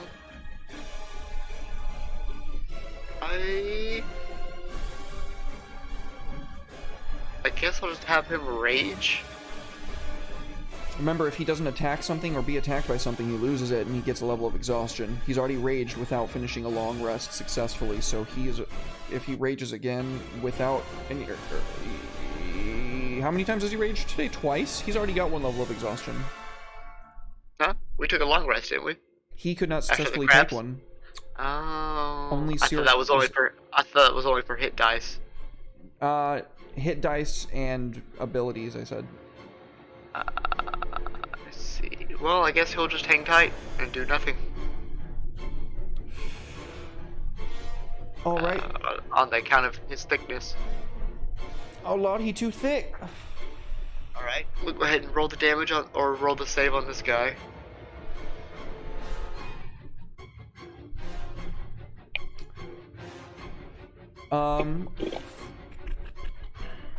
He takes half.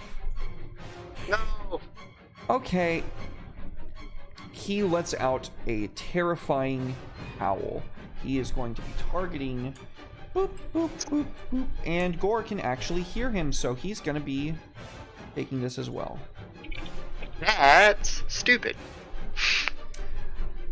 Pretty sure it just says, any beast or humanoid within 300 feet of the Mastiff and able to hear its howl must succeed on a DC 15 Wisdom saving throw or be frightened for 1 minute.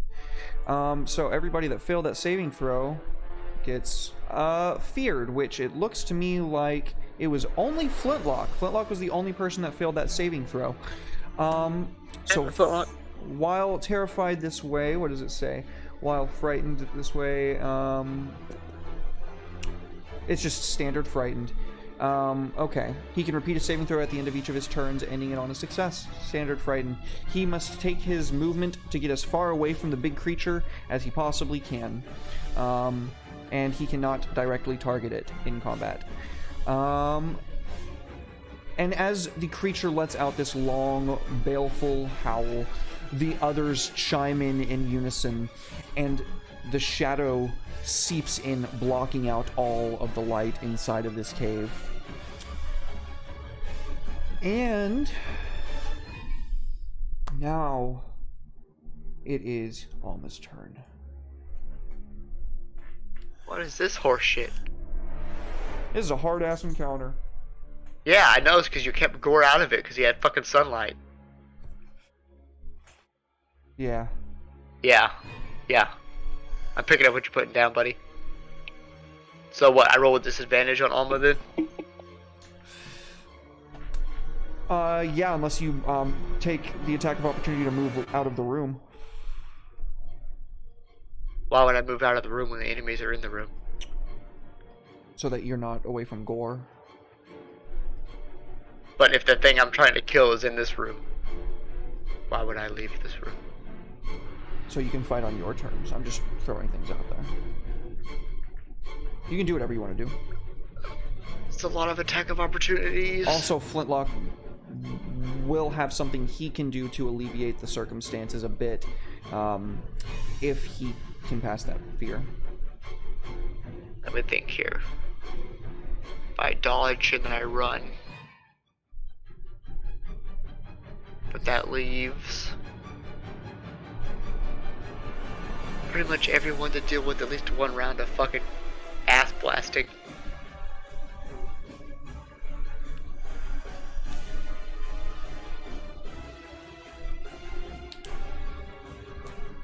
Yeah, well, this map fucking slaps, dude. Great job. I don't think I have anything in my inventory. Alright, thank you for the lurk, Odie. Much appreciated, homie. Fire Nymph, what's up, fam?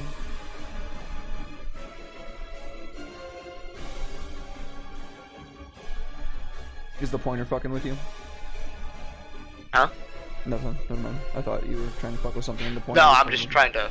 I was trying to. Big brain. Fuck. I guess that's an option that I'll have to take. I'll bonus action dodge. And then I'm going to close my way back to Gore. Oh, thank you for the biddies, Odie. Much appreciated. You threw one of these shadow dogs. That is going to be 1-2 attack of opportunities at you with disadvantage.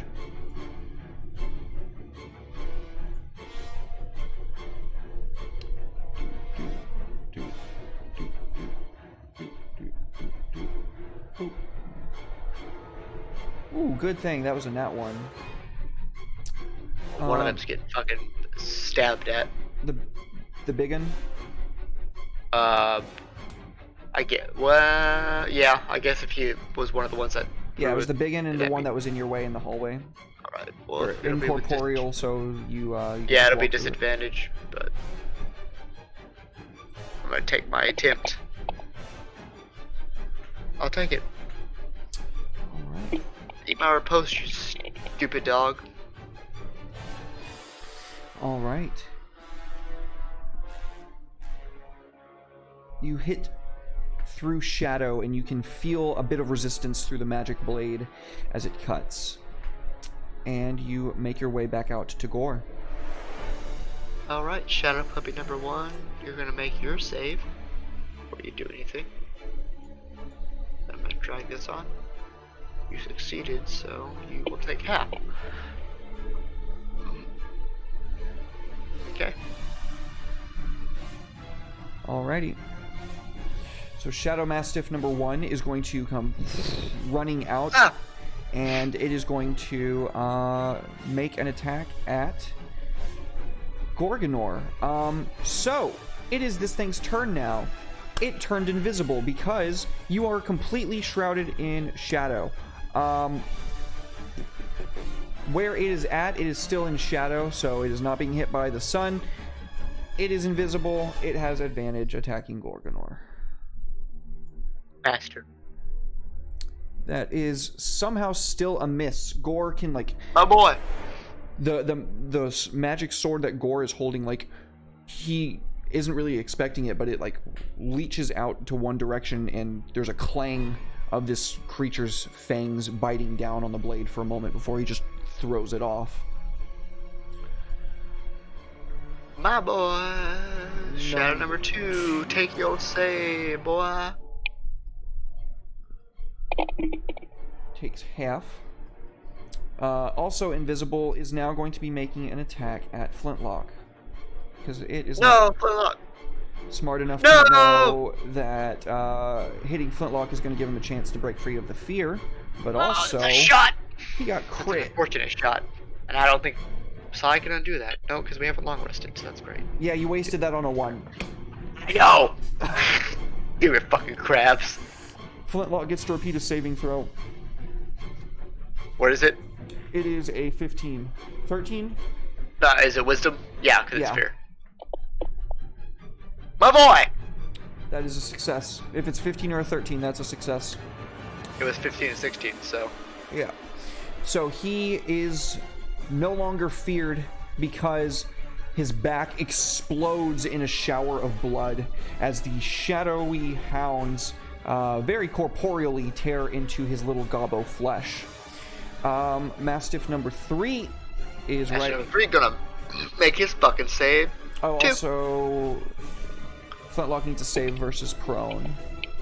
He fails. No, Flintlock! He's prone. He's knocked down. Number 3 takes the damage and is going to attack. Oh, he has advantage. I'm just going to fish for the crit. See if he crits Why you doing? Esmeralda. Why? See if he crits Esmeralda. He doesn't. He does, however, do minimum damage. Double ones. Shadow Mastiff 4 has advantage because it's actually got invisibility in darkness, so even though Sierra could see it, she cannot. And she gets hit. And she takes a bit of damage. She needs to make a concentration saving throw. Which is Constitution? Yeah. Whoops. She Hey. barely passes. Yeah, barely. She is holding her scythe up, and like we can see her side explode with this blood, and she grits down through it, maintaining the incantation. My girl. And then her incantation just fucking stops, Oh, great. That's cool. and the laughter can be heard throughout the cave. That's great. Flintlock's turn. Flintlock, stand up and do something. God damn it.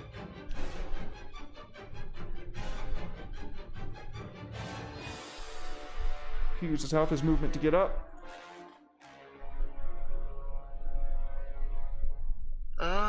Hmm.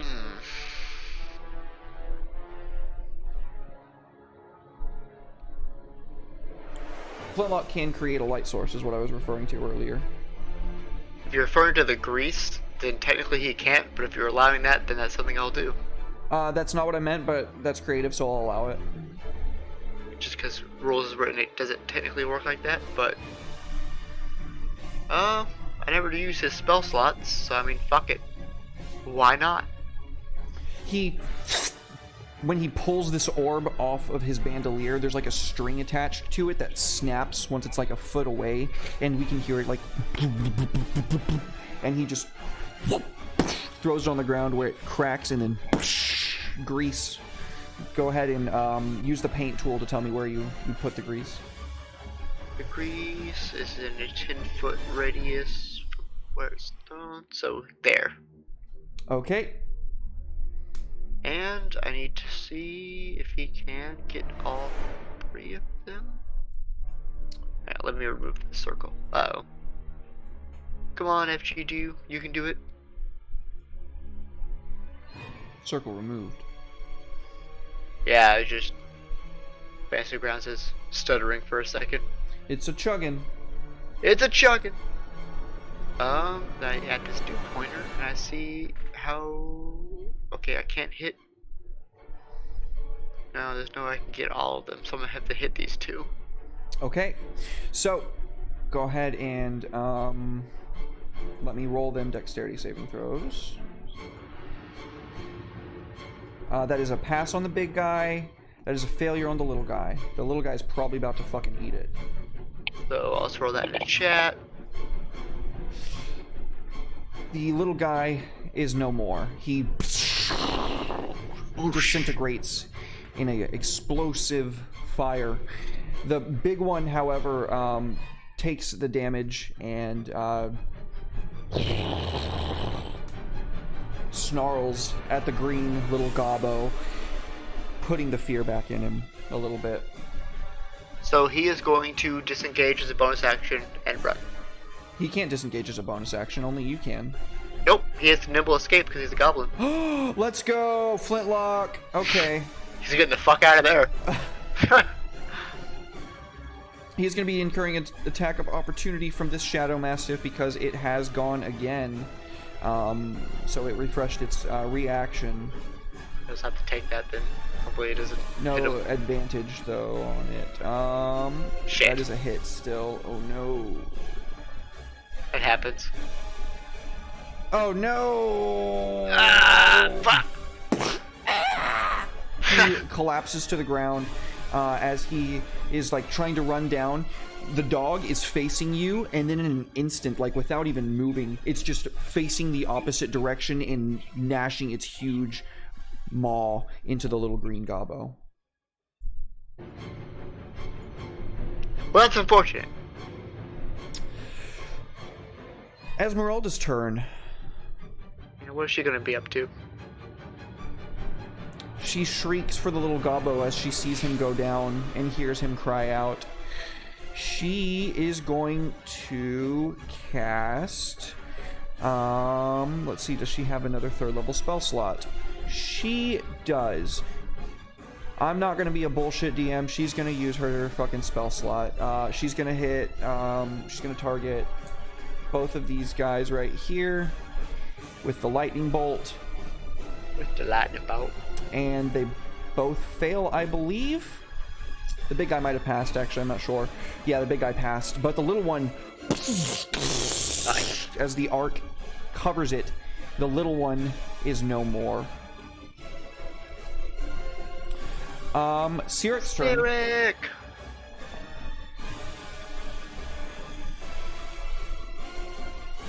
Just take it, Sirik. Tank it. The big one, has it used its reaction? Yes, it has not used, or it's gone since it's used its reaction, so it does get the attack of opportunity. Let's see here. Wait, no. Did it attack you when you moved out? It hasn't gone since then? It has not gone since then, no. It goes right before then, you. Then yes, it did hit me. Or it did attempt to hit me on the way out. Then it does not get an attack of opportunity on Sirik, and she is free to move. Let me just scroll up real quick, because I don't want to be a dick. Initiative. Alma, save. Used, and I ran away. No, it didn't, because Alma used her swashbuckler to not incur attack of opportunity. Oh So no. it couldn't have it couldn't have used its thing. That's a hit. Oh, why am I honest? I appreciate it. I know. No. That's so It much takes damage. a huge chomp out of her, and when she screams from pulling her arm out of it, we can see bone and sinew like snapped beneath the toothy maw. Okay. That was an She's absurd amount of damage in one hit. Jesus Christ. She is going to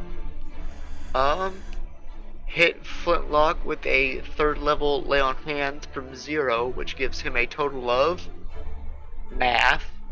12. Third lay on hands or first lay on hands? Not lay on hands, cure on wounds. So it's 3d8 wounds. plus 3d8 plus 4, so 28. Gion just gave you another cure wounds. Uh, Who do you want to put that fucking on? throw that on Sirik. Okay, throw that on Cyric. So go ahead and do the math for that on me real quick while I roll this heal for Cyric.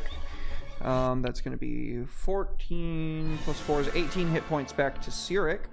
Thank you, Jihan. Much appreciated, my Dreadlord. 23 to Flintlock. 23 hit points. No, wait, hang on. She heals for max. Never mind. Yes. 24 plus 4 is 28. Fantastic. That is good to have a Grave Cleric around. Jihan! You bastard! I love you! I use so many mats of Final Fantasy. Flintlock's eyes open up, and his body is like very painfully just like instantly snapping. I'm alive! Yeah, it's incredibly painful as his like lower half is stitching itself back to his upper half, and he's crying out in pain. But Cyric is just ripping his soul back into his body. Any bonus actions? You can't cast 2 leveled spells. Yeah, on your turn. I don't think she has a bonus action attack, so that's her turn. Gorgonor. Gorgonor, what is this? You have an effect on you. What is that? No, he doesn't. Oh. Oh. Alright, we're gonna bop this bitch. Now you're gonna rage. I'm raging! I'm raging! The Raging Cajun! And he's gonna try to proceed to beat the living shit out of this stupid dog in front of him.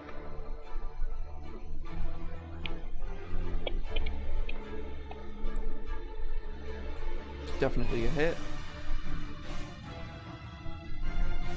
The cold damage seems to do nothing to the hound, but he does slice off one of its little legs.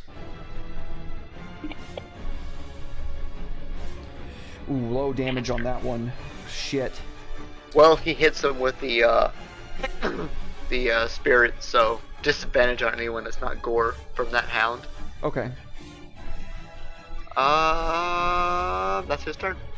Okay, it's the big boy's turn. You still take size damage. No. Because her oh no, it got fucking yeeted. It got because you're a cock. Yeah. And now Esmeralda is in here with the big boy. No, Esmeralda, run! That you slowly fool. prowls towards her. You got this, Esmeralda. You put the EZ in D&D. You got this. It doesn't have the invisibility. Dodge, dodge, dodge, dodge. You got this, girl. Dodge. Oh shit. I'm wearing my Stay Positive Hell Satan shirt. You got this, Esmeralda. Dodge.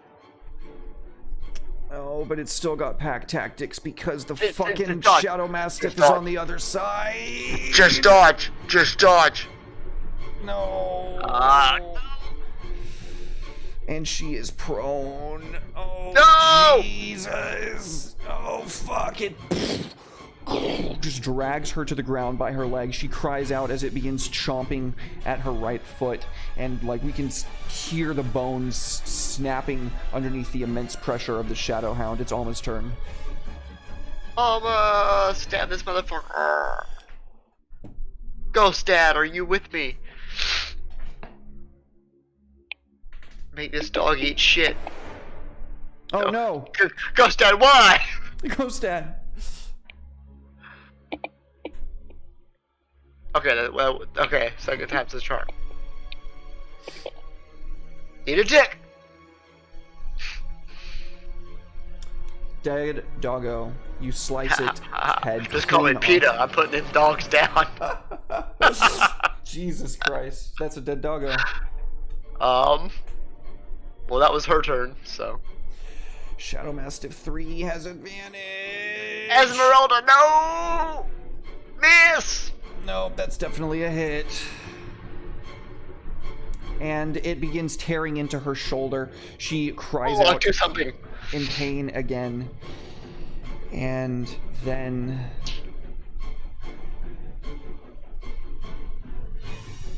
the laughter hits a fever pitch. What's this, the fucking Joker 2019 or whatever year that movie came out? Stop with the laughing. It's not funny. Oh, this is gonna be so fucking bad. Why are you doing this to me? Because I'm just playing the game the way it's intended. Never mind. I was gonna be so stupid. Oh, jeez. I'll have you know, I'm a tier 3 sub to DMD Studios. This is bullshit. Oh my god. Okay, Esmeralda, I like you a lot. Well, Flintlock really likes you. Please don't die. Why is it not rolling the Constitution saves for me? Oh, I need it to be on her, that's why. Okay. Oh no! I should close the stream. I didn't realize that was a thing.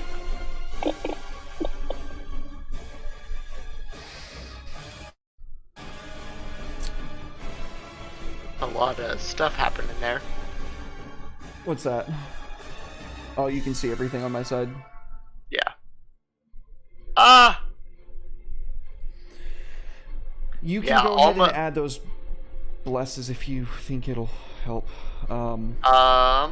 I will try, so everyone gets one, at least. So, let's, first of all, okay. Can Alma even save herself with a bless? Otherwise, I have to burn the inspiration. Let me double check on that for you. What is Baba Yaga's DC? Baba Lysaga, I'm sorry. Where it at, though? Where's your goddamn DC at? I am pretty sure that it should say somewhere on here. Also, I totally saw her in the stream, so if you want to move her somewhere else, that's totally She's fine. got invisibility cast on her, so none of you can even Okay. target her.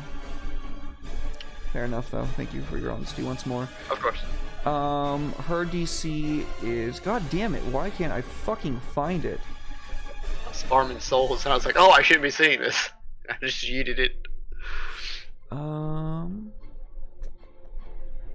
It probably says here.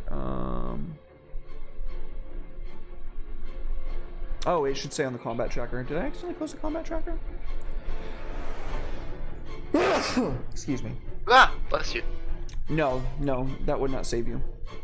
Okay, so Alma's going to take this d20 and roll it with her inspiration, which is an 18. You pass. Save.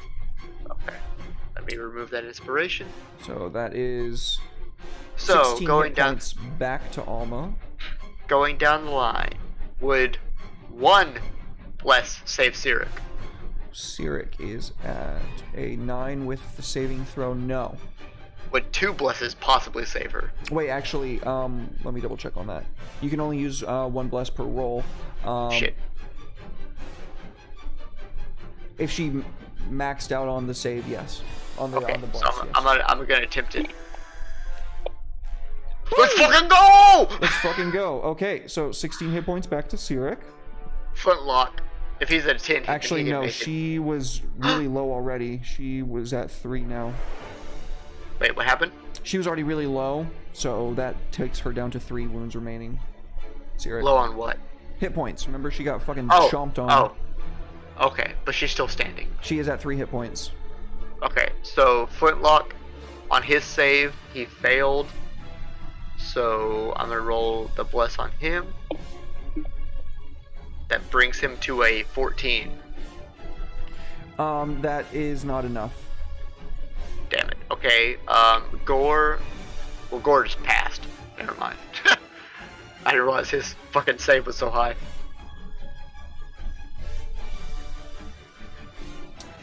And let's see, Esmeralda. What? She's still up. She is somehow. Also, is able this dealing damage? Yeah. So, Okay, Alma's going to use her reaction to half it. don't you have to be able to see the origin point of the damage to be able to do that? I will find out real quick. That is a good question. Uncanny dodge. You are correct. Never mind. Yeah. So, the walls that black mist turns to poison, as Baba Lysaga reveals not what she looks like, but a smidgen of her power, and she casts Cloud Kill. Fuck. And the poison stays there. The poison You're stays there. It's still there. It's a big cloud.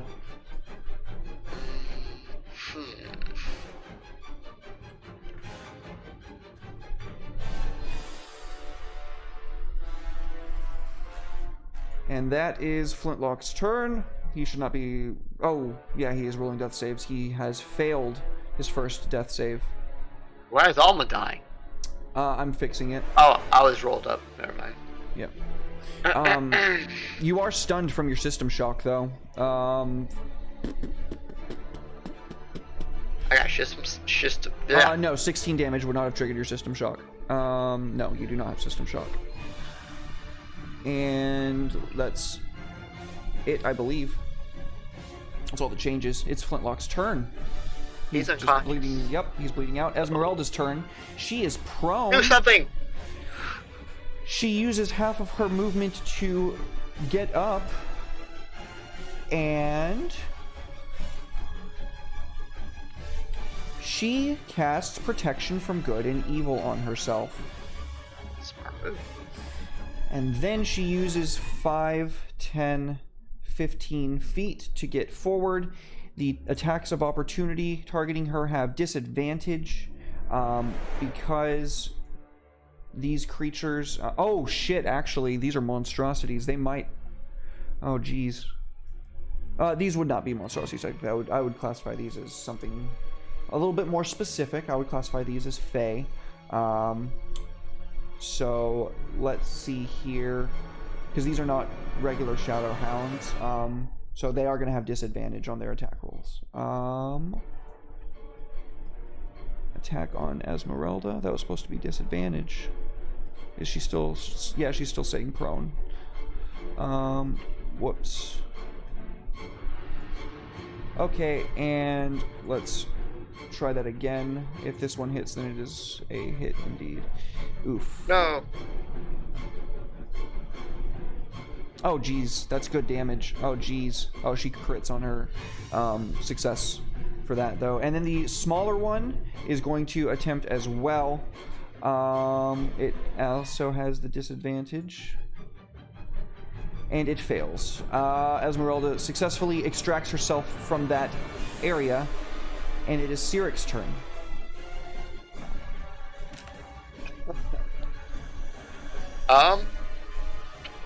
Oh, it's gonna be dicey.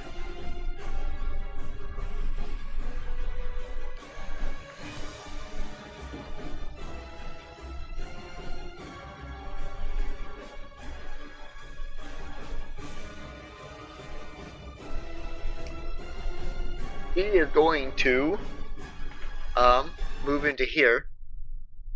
I just realized something. I need Constitution saves from both Esmeralda and Cyric from Cloud. Wait, what? Why you gotta do that? Well, roll Esmeralda because I can't roll for her. Okay. Cyric Constitution saving throw. Well, she nat 20'd, so. That's good. Which means I drink, because that was a crit. There's no crit on saving throws, so don't. Yeah, but it's a nat 20, so I'm taking a shot. Okay, Esmeralda makes hers.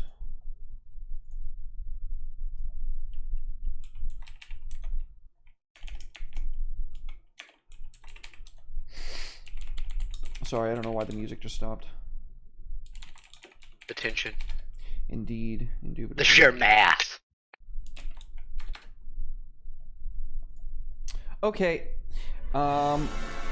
Esmeralda fails her saving throw. No! Esmeralda's taking some fucking damage. Oh, jeez. Where's Cloud Kill? Where is it?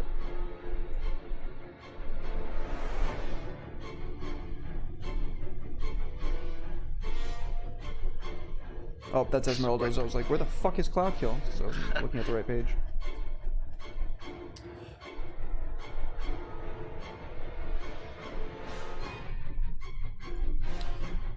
Oh, Jesus Christ. Don't do it. Why did you do that? Esmeralda chokes and collapses. She is dying. Gore. Did you add the bless to her save? I did not. It might make a difference, actually. Damn it. She needed a 5. She got a 4. Fuck! Esmeralda, why? Syric's turn. Almost skip Syric. Okay. Syric is going to move over here. And, with her big brain gothic powers, is going to attempt to dispel Cloud Kill. Good move. Go ahead and give me a fucking Arcana check. Yeah, I hope it fucking works! Huh! Wait, Arcana check or just a D20? Yeah, it's an Arcana check when you're moving to dispel something that's above 3rd level. Why does she have Arcana? Oh, because she's religious. Because I knew that eventually she was going to take Dispel Magic, honestly. If I have to use the Bless, I have to use the Bless. What is her Arcana bonus? Nothing. Oof. Use the Bless. Huh, oh, I threw it too hard. Huh. Shit. That is enough. Oh, thank God. The Cloud Kill goes down. Oh, thank you, Siri. I don't know why it's not letting me fucking move her. Yeah, I don't know why she hasn't moved yet. She's so wounded. She's like caught on the wall, I guess. That was her action. She can't cast. Wait, she does have a bonus. Can't cast leveled spells. Guiding Bolt is. Yeah, you're right. You're right. Okay, that's her turn. Gore will cast Sunlight. The area brilliantly illuminates. The darkness no longer affecting any who would normally be affected by it. And he is going to math. We don't have our potions, right? No, you're all out. Okay. So he used his action to cast Sunlight. Could he use a bonus action to use Esmeralda's potion on her, or is that 2 actions? She has one singular regular potion left. She can do that as he can do that as a bonus action. Okay, yeah, get her up with that. Okay, so 2d4 plus 2. She heals for 7. That is going to be math 77. Her eyes flutter open weakly. Wake up, Samurai! Her skin is like burned and like pockmarked where this fucking poison started to like just leach through her epidermis and like kill her real quick. But she is alive. Is that Gore's turn? Yeah, that's Gore's turn.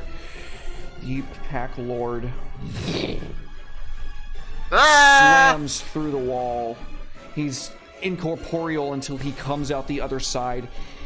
His shadowy form is still halfway in the wall as this huge row of teeth goes to slam down on Gore. The sunlight didn't help us at all. It does. He has disadvantage. Thank you for reminding me. Unfortunately, he does still hit though. Well, at least it's on Gore, so. The beefiest of boys. Gore howls in anger, and it is your turn. Gore is also prone because there is no saving throw versus that. It is just you are knocked prone. Oh, I can definitely see him. Oh no, it is. It's a DC 17 strength save. Give me a strength save. Gore. That's a high fucking strength save. God damn. Okay, we got this. So just straight strength. Yep. He's got advantage because he's raging. Rage. Get him, Gore. Show him the power of fucking friendship. Success. He is not. Oh no, that's a 16 total. Damn. And here comes the bless. Okay, he is not knocked prone. That's good. Thank God Jihan stacked all these blesses on us. I believe everybody has used 2 now. Yes, everyone has used at least 2. Okay. So I think everybody's got 1 left. Yep. Alma's turn. We're holding on. Oh, Jihan. I'm gonna farm so many mats for Jihan. Jesus Christ. Okay, Alma. You're a little woozy, but you know, ghost dad and shit. So we're gonna take our sword and we're gonna drop it on this guy and we're gonna stab him real hard. Got him.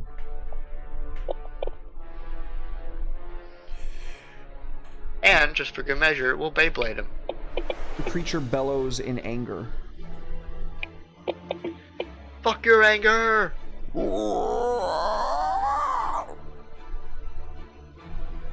Shadow Mastiff 3 pops out the wall as well on the other side of Gore.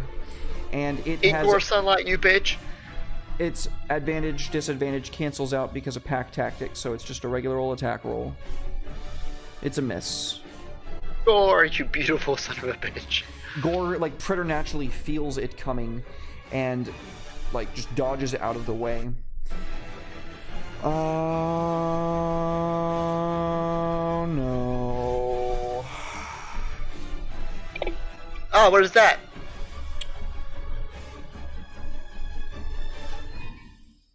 Gore is charmed. Not with this last bless, he's not.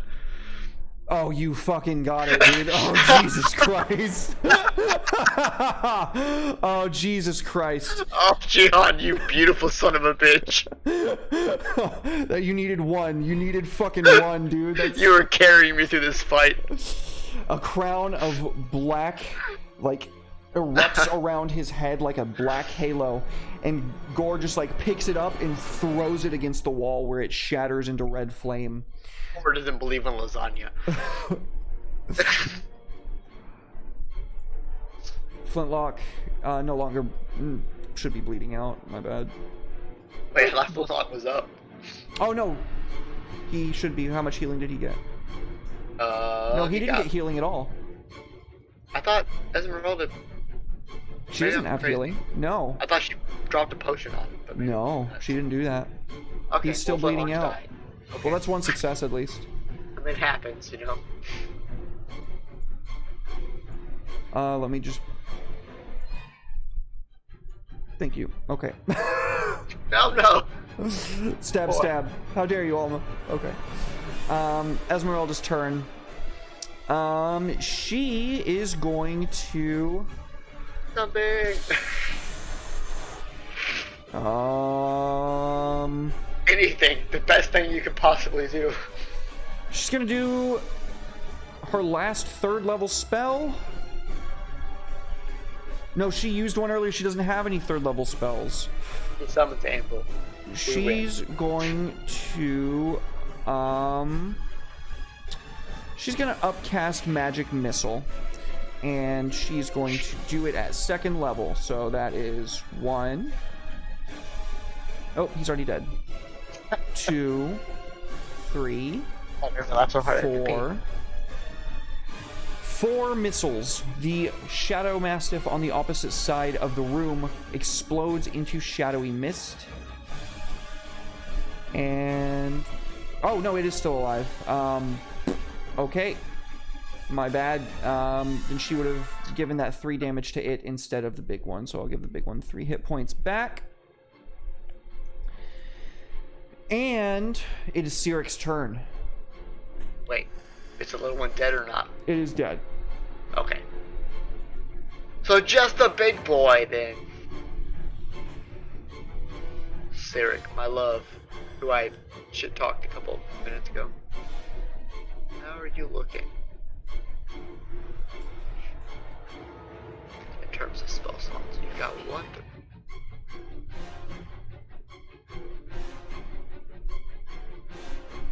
We're gonna do it.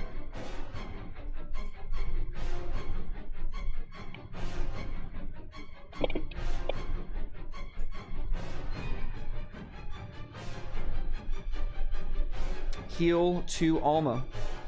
Gore's turn. Gonna smack a motherfucker.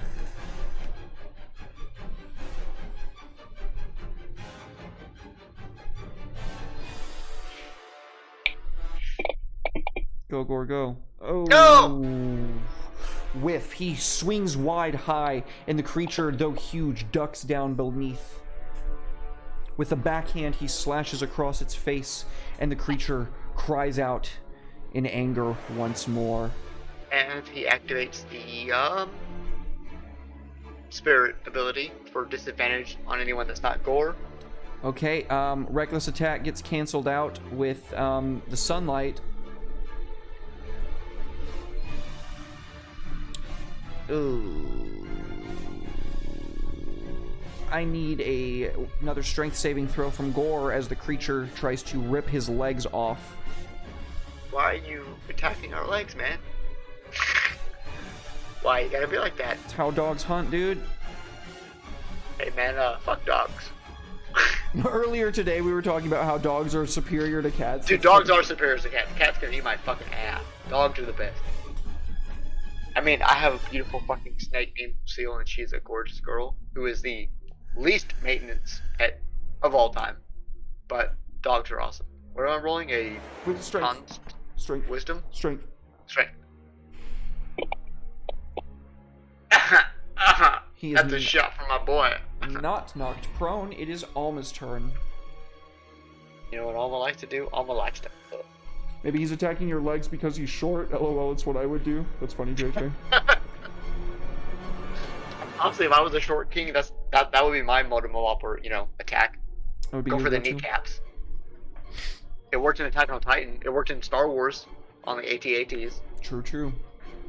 Hit them in their fucking kneecaps and just topple them. It is your turn, my dude. Let me take this shot real quick. Okay. Ah! You alright? Yeah, I'm just realizing, like 5 shots in, this is 9 proof whiskey. But we're good. Damn. We're gonna do this fight, alright?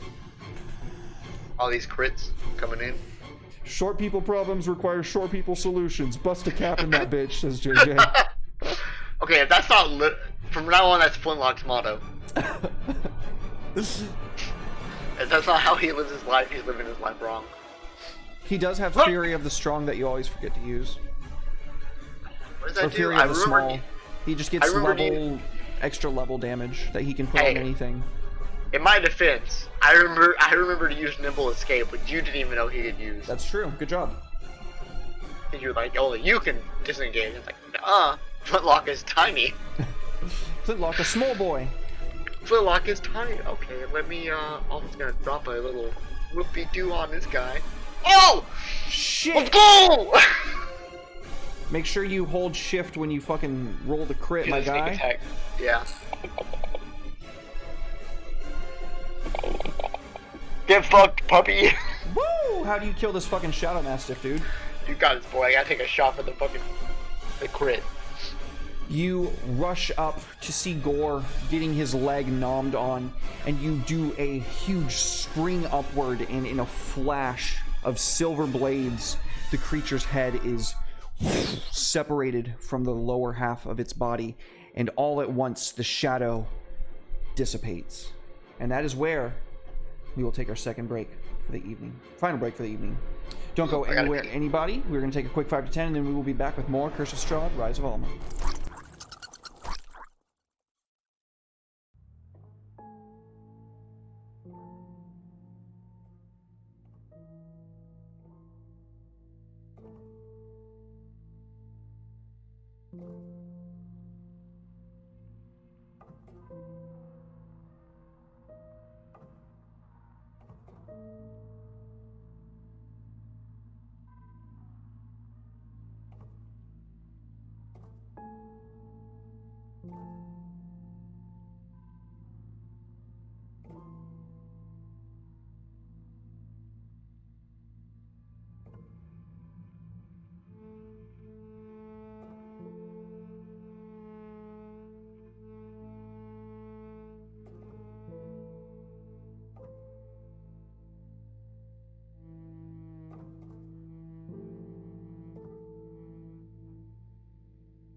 Let's do this.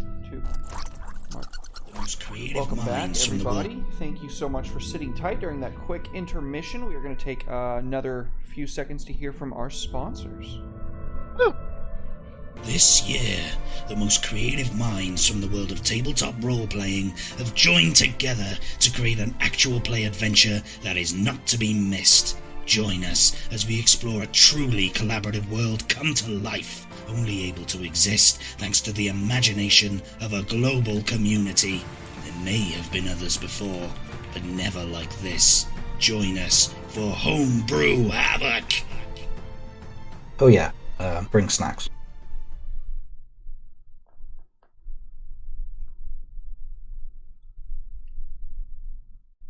Thank you once again, Paul, &D20. You can find Homebrew Havoc streamed on his channel. I believe it's every Tuesday at, I want to say like noon 30 Central Standard Time. I could be wrong on that. But you can find the listings on his Twitter, so definitely check that out. Thank you again. Much love to Paul. Alma, Hi. your friend is bleeding out. Ah, well, that is a thing that is happening in front of my eyes. So, before Sirik will have the opportunity to do anything about it, he's going to have to make another save. Hey, what's happening? That is another Almost- failure. Hey, Alma's turn wasn't done. What else do you do, Alma? Well, she made, I don't know, she made one attack. Let me see what I could possibly think up in my short, non-potion having ass.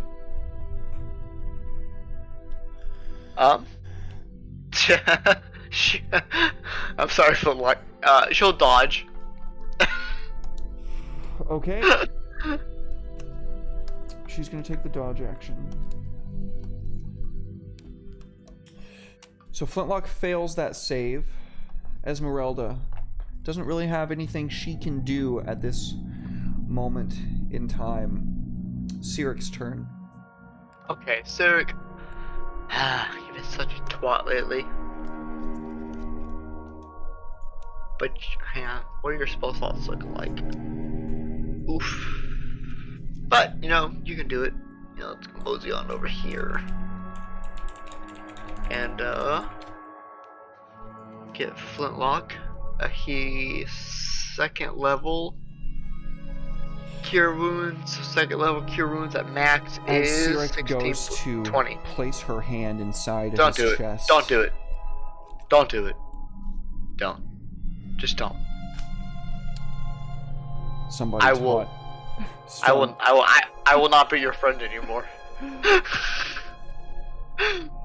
2 decades down the drain. Think about what you're doing. You know what campaign this is, Ted? No! Fuck you. Not Flintlock. He's so innocent. It's not over, but I know it's not over. Papa Lasagna's still fucking alive over there. I mean, even though she's about to counterspell the cure wounds, I can counterspell her counterspell with the power of friendship. you don't have third level spell slots in the power of friendship. No! And also, oh, damn it, why doesn't Esmeralda have counterspell? I don't know, because you made her that way. I didn't make her. She's out of the book. Yeah. Nah, fuck you. Fuck you and your campaign.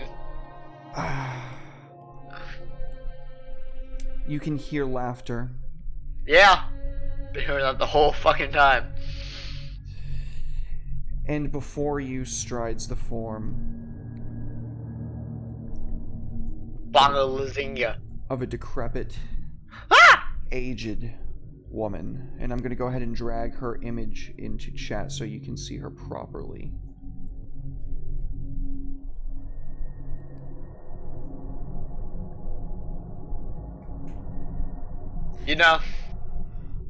I've been down pretty bad lately. So, she's not so bad. Honestly. She looks like a Dark Souls character. Gian says, emotional damage. Derek counterspells. Fireballs too. Sorry, Ted. Derek is a dick. We can agree on that, right, Jihan? I'm playing the characters as I think they would really do things. I'm playing the character lasagna. Blah, blah, blah. And as she steps over the little gobbo, No, my goblin. from her left hand, you can see this glob of sizzling acid begin to form, and she places a finger in it, drawing it around in an arc that just kind of sizzles as it slowly moves through the air. And when she cinches her hand, we can see it rush down over the goblin like a blanket that she's ready to put over his head and give him that last failed death saving throw with a mere cantrip. She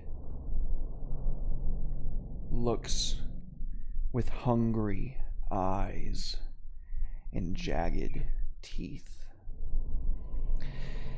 It seems as though some go meddling in my son's affairs.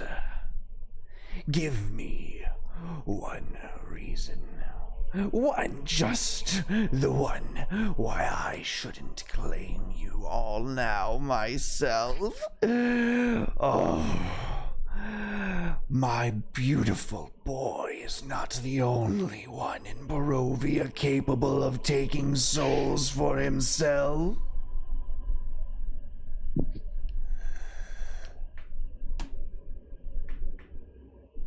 Stupid bitch.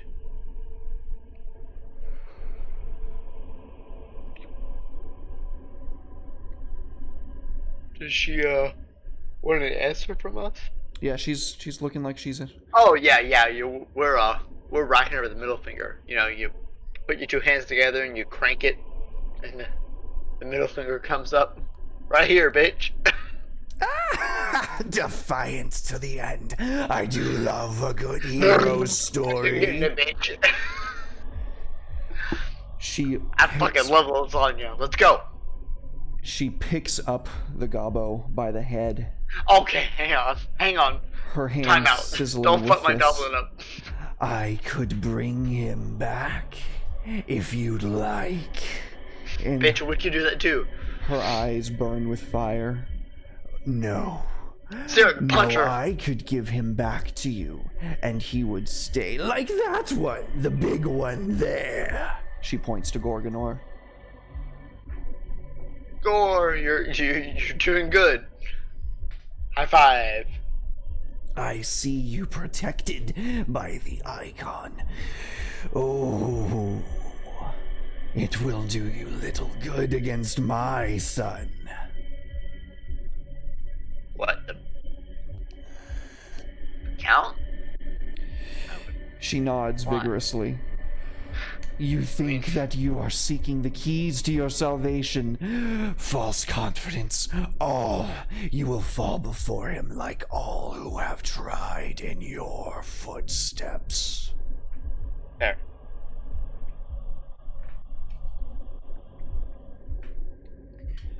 Tell me, what is this one worth to you? She's not looking at you. She's looking at Esmeralda as she's holding the gobbo's head. Esmeralda is angry, fiercely, just daggers in the eyes, but she's still crying as she sees this little gobbo's life in the balance, and she knows that Baba Lysaga is not bullshitting. She could take this gobbo's soul and you'd never get it back. And out of the side of her mouth, she mutters a curse in her ancient tongue. My love. You can see a spark in Baba Lysaga's eyes light up. Your love? You would trade your love for him. Esmeralda nods. Just Don't claim him. Let him live, please. I beg you. Your love. She disappears momentarily and reappears on the opposite side of the room, still holding the little gobbo in her right hand. And with her left, she draws out a long, wicked, curved finger that she places right in the middle of Esmeralda's chest. I will take your love. I will take everything. But my son can have your souls. There's this wisp of this bluish purple mist that emanates from the inside of Esmeralda's chest. And we can see it curl around the long finger of Babalai Saga and run up her arm where she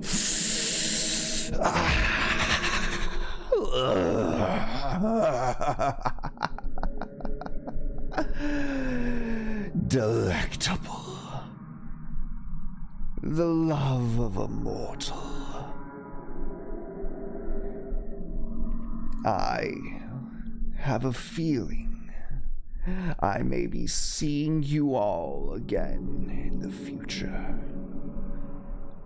In that time, I'd advise that you all come more prepared. and with another cackle of that haunting laughter that burns your ears through your spine, she disappears in a cloud of mist. And in another moment, Flintlock, his eyes flutter open weakly, and Babalai Saga is nowhere to be found. Oh, you bitch.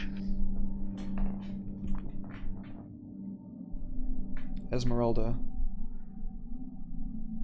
staggers for a moment and then looks around as if she's confused, and then she remembers everything that happened, except she's looking down at the little goblin that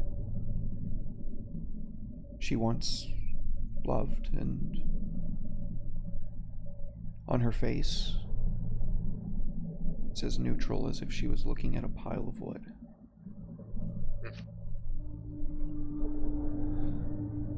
Those who were alive, I guess. Oh. For what it's worth. Captain, what happened? Yeah. What the fuck was... Oh, my head. Where are we? You see My sweet goblin child, we are, we're in a cave. In a horrible situation.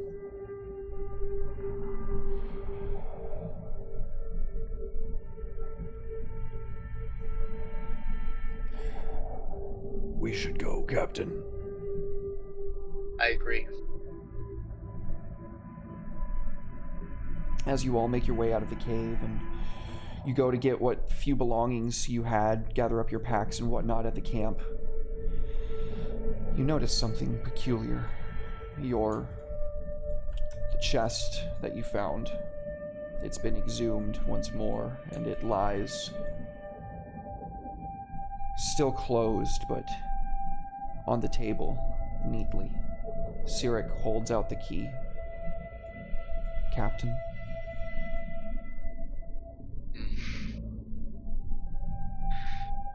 Dispel it. I don't have any... I'm spent, Captain. It's okay. she should be fine. The key should deactivate it. Then open it, I guess. Sirik puts the key in the lock and turns it. The spell diffuses. The rune hisses and fizzles away with a soft purple glow. And when she opens the lid, inside you find the Tome of Strahd. Oh no. I didn't expect that. The Tome of Strahd is an ancient work penned by Strahd, a tragic tale of how he came to his fallen state. The book is bound in a thick leather cover with steel hinges and fastenings. The pages are of parchment and very brittle.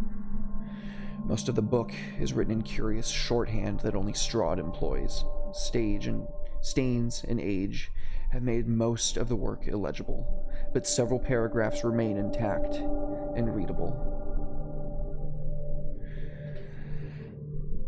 And the eclipsed red sun burning overhead, Sirik begins to read.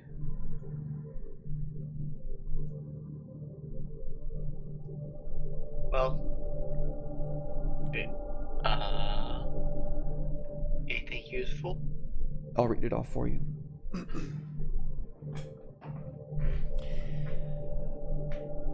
I am the ancient. I am the land. My beginnings are lost in the darkness of the past. I was the warrior. I was good and just. I thundered across the land like the wrath of a just god. But the war years and the killing years wore down my soul as the mind wears stone like sand. All goodness slipped from my life. I found my youth and strength gone, and all I had left was death. My army settled in the valley of Barovia and took power over the people in the name of a just God, but with none of a God's grace or his justice. I called for my family, long unseated from their ancient thrones, and brought them here to settle in Castle Ravenloft. They came with a younger brother of mine, Sergei. He was handsome. He was youthful. I hated him for both. From the families of the valley, one spirit shone above all others, a rare beauty who was called perfection, joy, and treasure. Her name was Tatiana, and I longed for her to be mine. I loved her with all my heart. I loved her for her youth. I loved her for her joy. But she spurned me. Old One was my name to her. Elder and brother also. Her heart went to Sergei. They were betrothed. The date was set.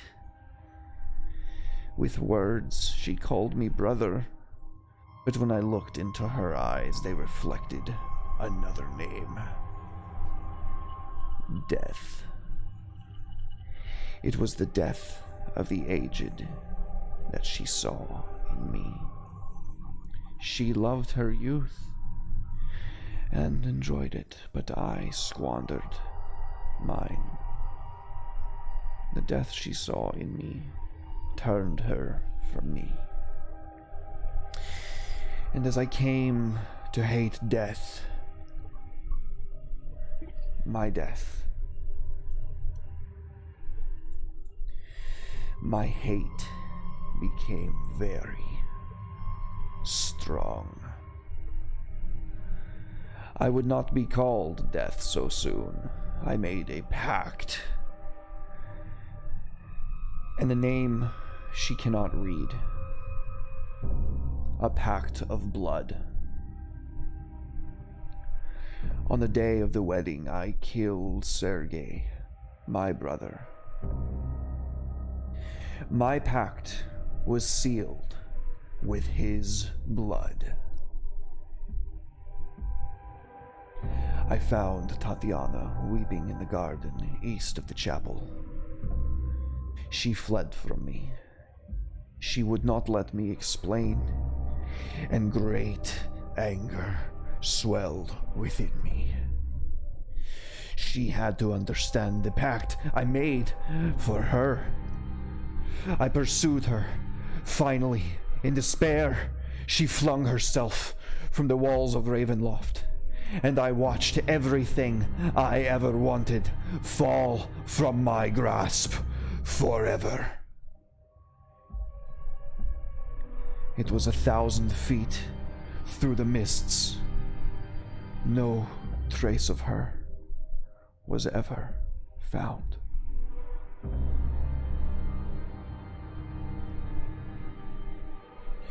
Not even I know her final fate.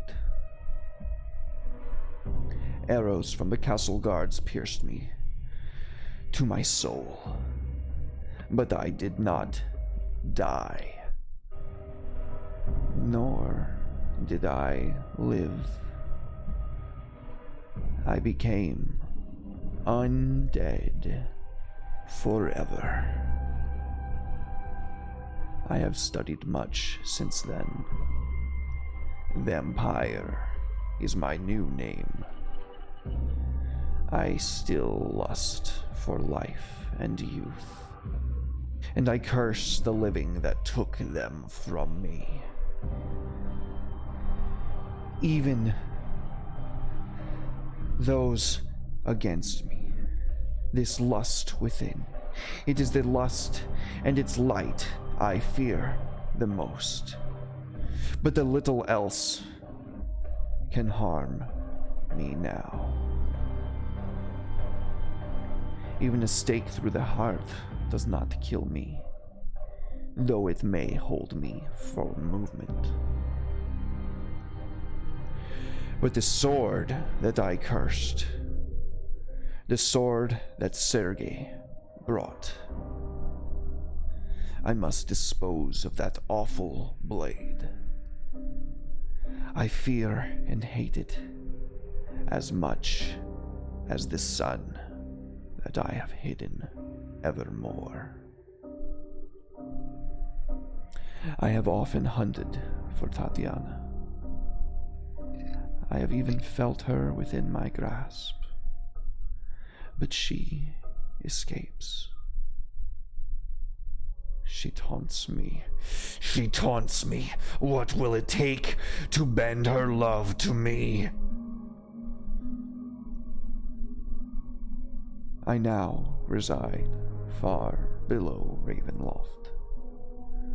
I live among the dead and sleep beneath the very stones of this hollow castle of despair. I shall seal shut the walls of the stairs, that none may disturb me.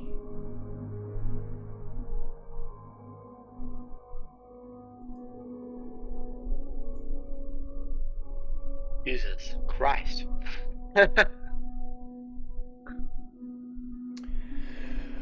The fog wall parts. The sky overhead takes on the familiar form of what you have grown to know as the swampy overcast of Berez. And the island that you are on seems to be nothing more than a high point around a monument. Shit. Well, lads, let's head home. We end the session as the camera pans, hidden by the fog and elevated a few feet above the surrounding marsh is a raised plot of land that the party is standing on, barely 10 feet on a side, enclosed by a disintegrating iron fence. In the center of the plot is a life-sized stone monument, carved in the likeness of a kneeling peasant girl clutching a rose.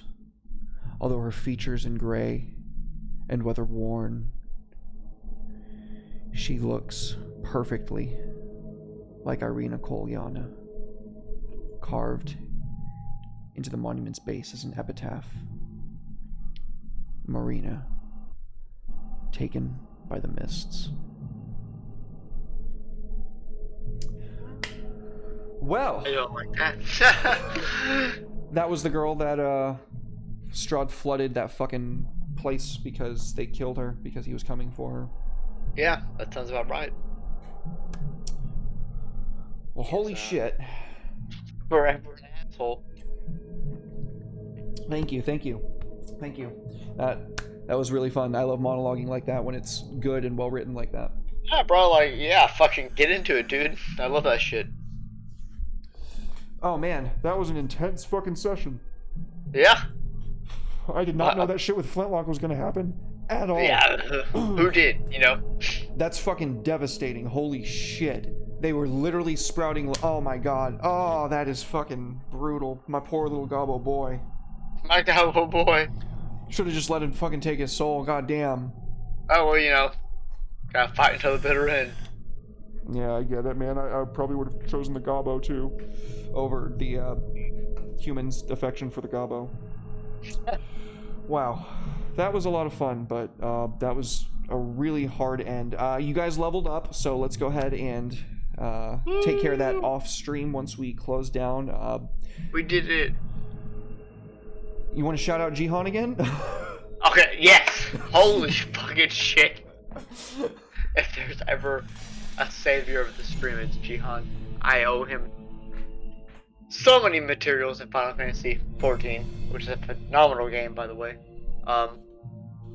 Jesus Christ, those blesses saved me on so many saves. My God. Yeah. But yeah, great fucking session, of course, because it was heralded by none other than Derek Mayfield himself, Thanks, dude. I appreciate that. who is phenomenal at everything. Character voices. I don't know about everything. What's what I'm looking for? Plot. Well, this one's mostly written for me. I just find ways to make it more about the Ah. characters. Dude, bro, you have turned Curse of Strahd into something. I mean, I never played it. I was always told it was a phenomenal module. You have turned it into something phenomenal. So No. I appreciate it. Thanks, dude. I appreciate that. You're a fantastic player, and fucking Hey, shoutouts I try. to you for fucking rolling goddamn 4 player characters in combat. That's Boy, I really try. hard. Goddamn. I fucking try. I'm always so impressed when you remember something. I'm like, oh yeah, like she can negate a crit. You know what's funny is what are we, fucking session 17? 18. And I just remembered Footlock can disengage. Yeah, that's. I mean, hey, at least now we'll be more likely to remember it in the future. It helped. Definitely did. God damn, what a fucking devastating end, though. Jesus Christ, with fucking Yeah. Esmeralda. Oh, fuck. That is exactly like a hag, too. Like the Yep, fucking. fucking bitch. Oh, I could just take this guy's soul, but you know what? I think instead I'm gonna fucking take your affection for him because that would overall increase the amount of suffering. He'll probably die to my son anyway. You basically are the was it the three sisters from Witcher 3? The hag triplets? All of them wrapped into one. She's just Yeah, pure all of them wrapped into one. fucking You're evil. You just suck on every facet of your existence. I hope I fucking did her justice of like it's. No, you did. You certainly fucking did. I mean, Jesus Christ, she's a scary lady. Yeah, I certainly can tell. Well, thank you everybody for being here. Shout outs to Ted for the fucking tier 3 resub. Much love to Ted. Thank you, dude. It's me. Did it help me? No, but I love my bro. It helped me, and I really appreciate it. Hey man, that's what it's all about. I really really happy that you're doing your passion and shit. Oh, well, thank you, man. That really means a lot to me, dude. Of course. Well, Homebrew Homies tomorrow at 7 p.m. Central Standard Time. That is going to be hosted by me and Will, the Burnt Coin, in chat, and also. Will I pop in drunk as shit? No. Who knows? No, it's a surprise. Won't. No, you won't. We are having Kevbot. He was in chat at the beginning of the stream. I don't know if he's still here, but shoutouts to Kevbot. He's going to be on Homebrew Homies tomorrow at 7. Super excited to have him. He's a fantastic dude, and cannot wait for that. This Wednesday off like usual. On Thursday, Elden Ring stream, we're going to be doing that Faith build. It's getting pretty good. We're pretty close to being able to actually use the weapon that we're going to be using for the majority of the game. Or if you want to, fucking get me in on that shit. Like, my new character is around your level, so if you want to co-op, let me know. My mage character, I think I'm around your level. Will you be free on Thursday? Up until 4, yeah. Oh, I don't get off until 3:30. Oh shit, yeah. Damn it, dude.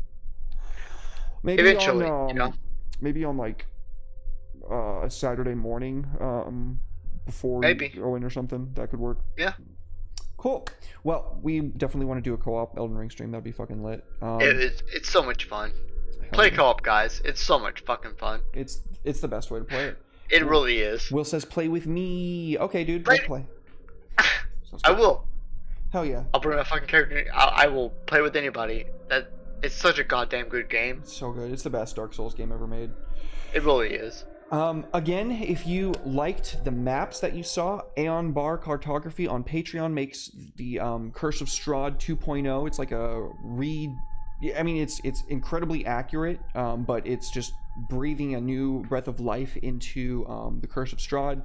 I really like these maps a lot better than the ones out of the book. Maybe it's just because I'm so used to looking at Incarnate that I can like make out everything that I need to. I don't know, but yeah, Aeon Bar Cartography on Patreon. If you liked the map that we used today, the island map, that is Will, his Patreon, patreon.com/theburntcoin. Go support him, go give him monies, and also he streams, so give him monies there too. Support your boy. He is... I'll hold off. We got some good news today. I will wait for tomorrow for us to really announce what it is, but we got some good news today. Yeah, it's not my news to really announce. I mean, it's partially mine, but it's not really mine. I get it. So that is fantastic. Super excited about that. And then again, the chats, the voice that you hear when we do Soul Point redemptions, when my wonderful chat helps us out with the game and makes it that much more interesting. That is Red. You can support him on ko-fi.com/redemptionva. And damn, there's not they're fucking phenomenal voiceovers. My god. Like I told you, I thought those were actual game clips you were ripping out of fucking Darkness Dozen, to throw into the fucking game. No, he threw the whole thing together, like literally all of it. Like absolute the sound, Chad. Everything. Absolute fucking Chad. Yeah. Is fantastic. Extremely. Yeah. So stick around. We are going to be raiding into Soul's Rolls. He is doing his Lancer campaign, and we got to fucking raid in and support the homie. So thank you again to everybody for being here. We love you guys, and I will see you tomorrow at 7 p.m. for Homebrew Homies. Bye, guys. Woo! Bye, guys.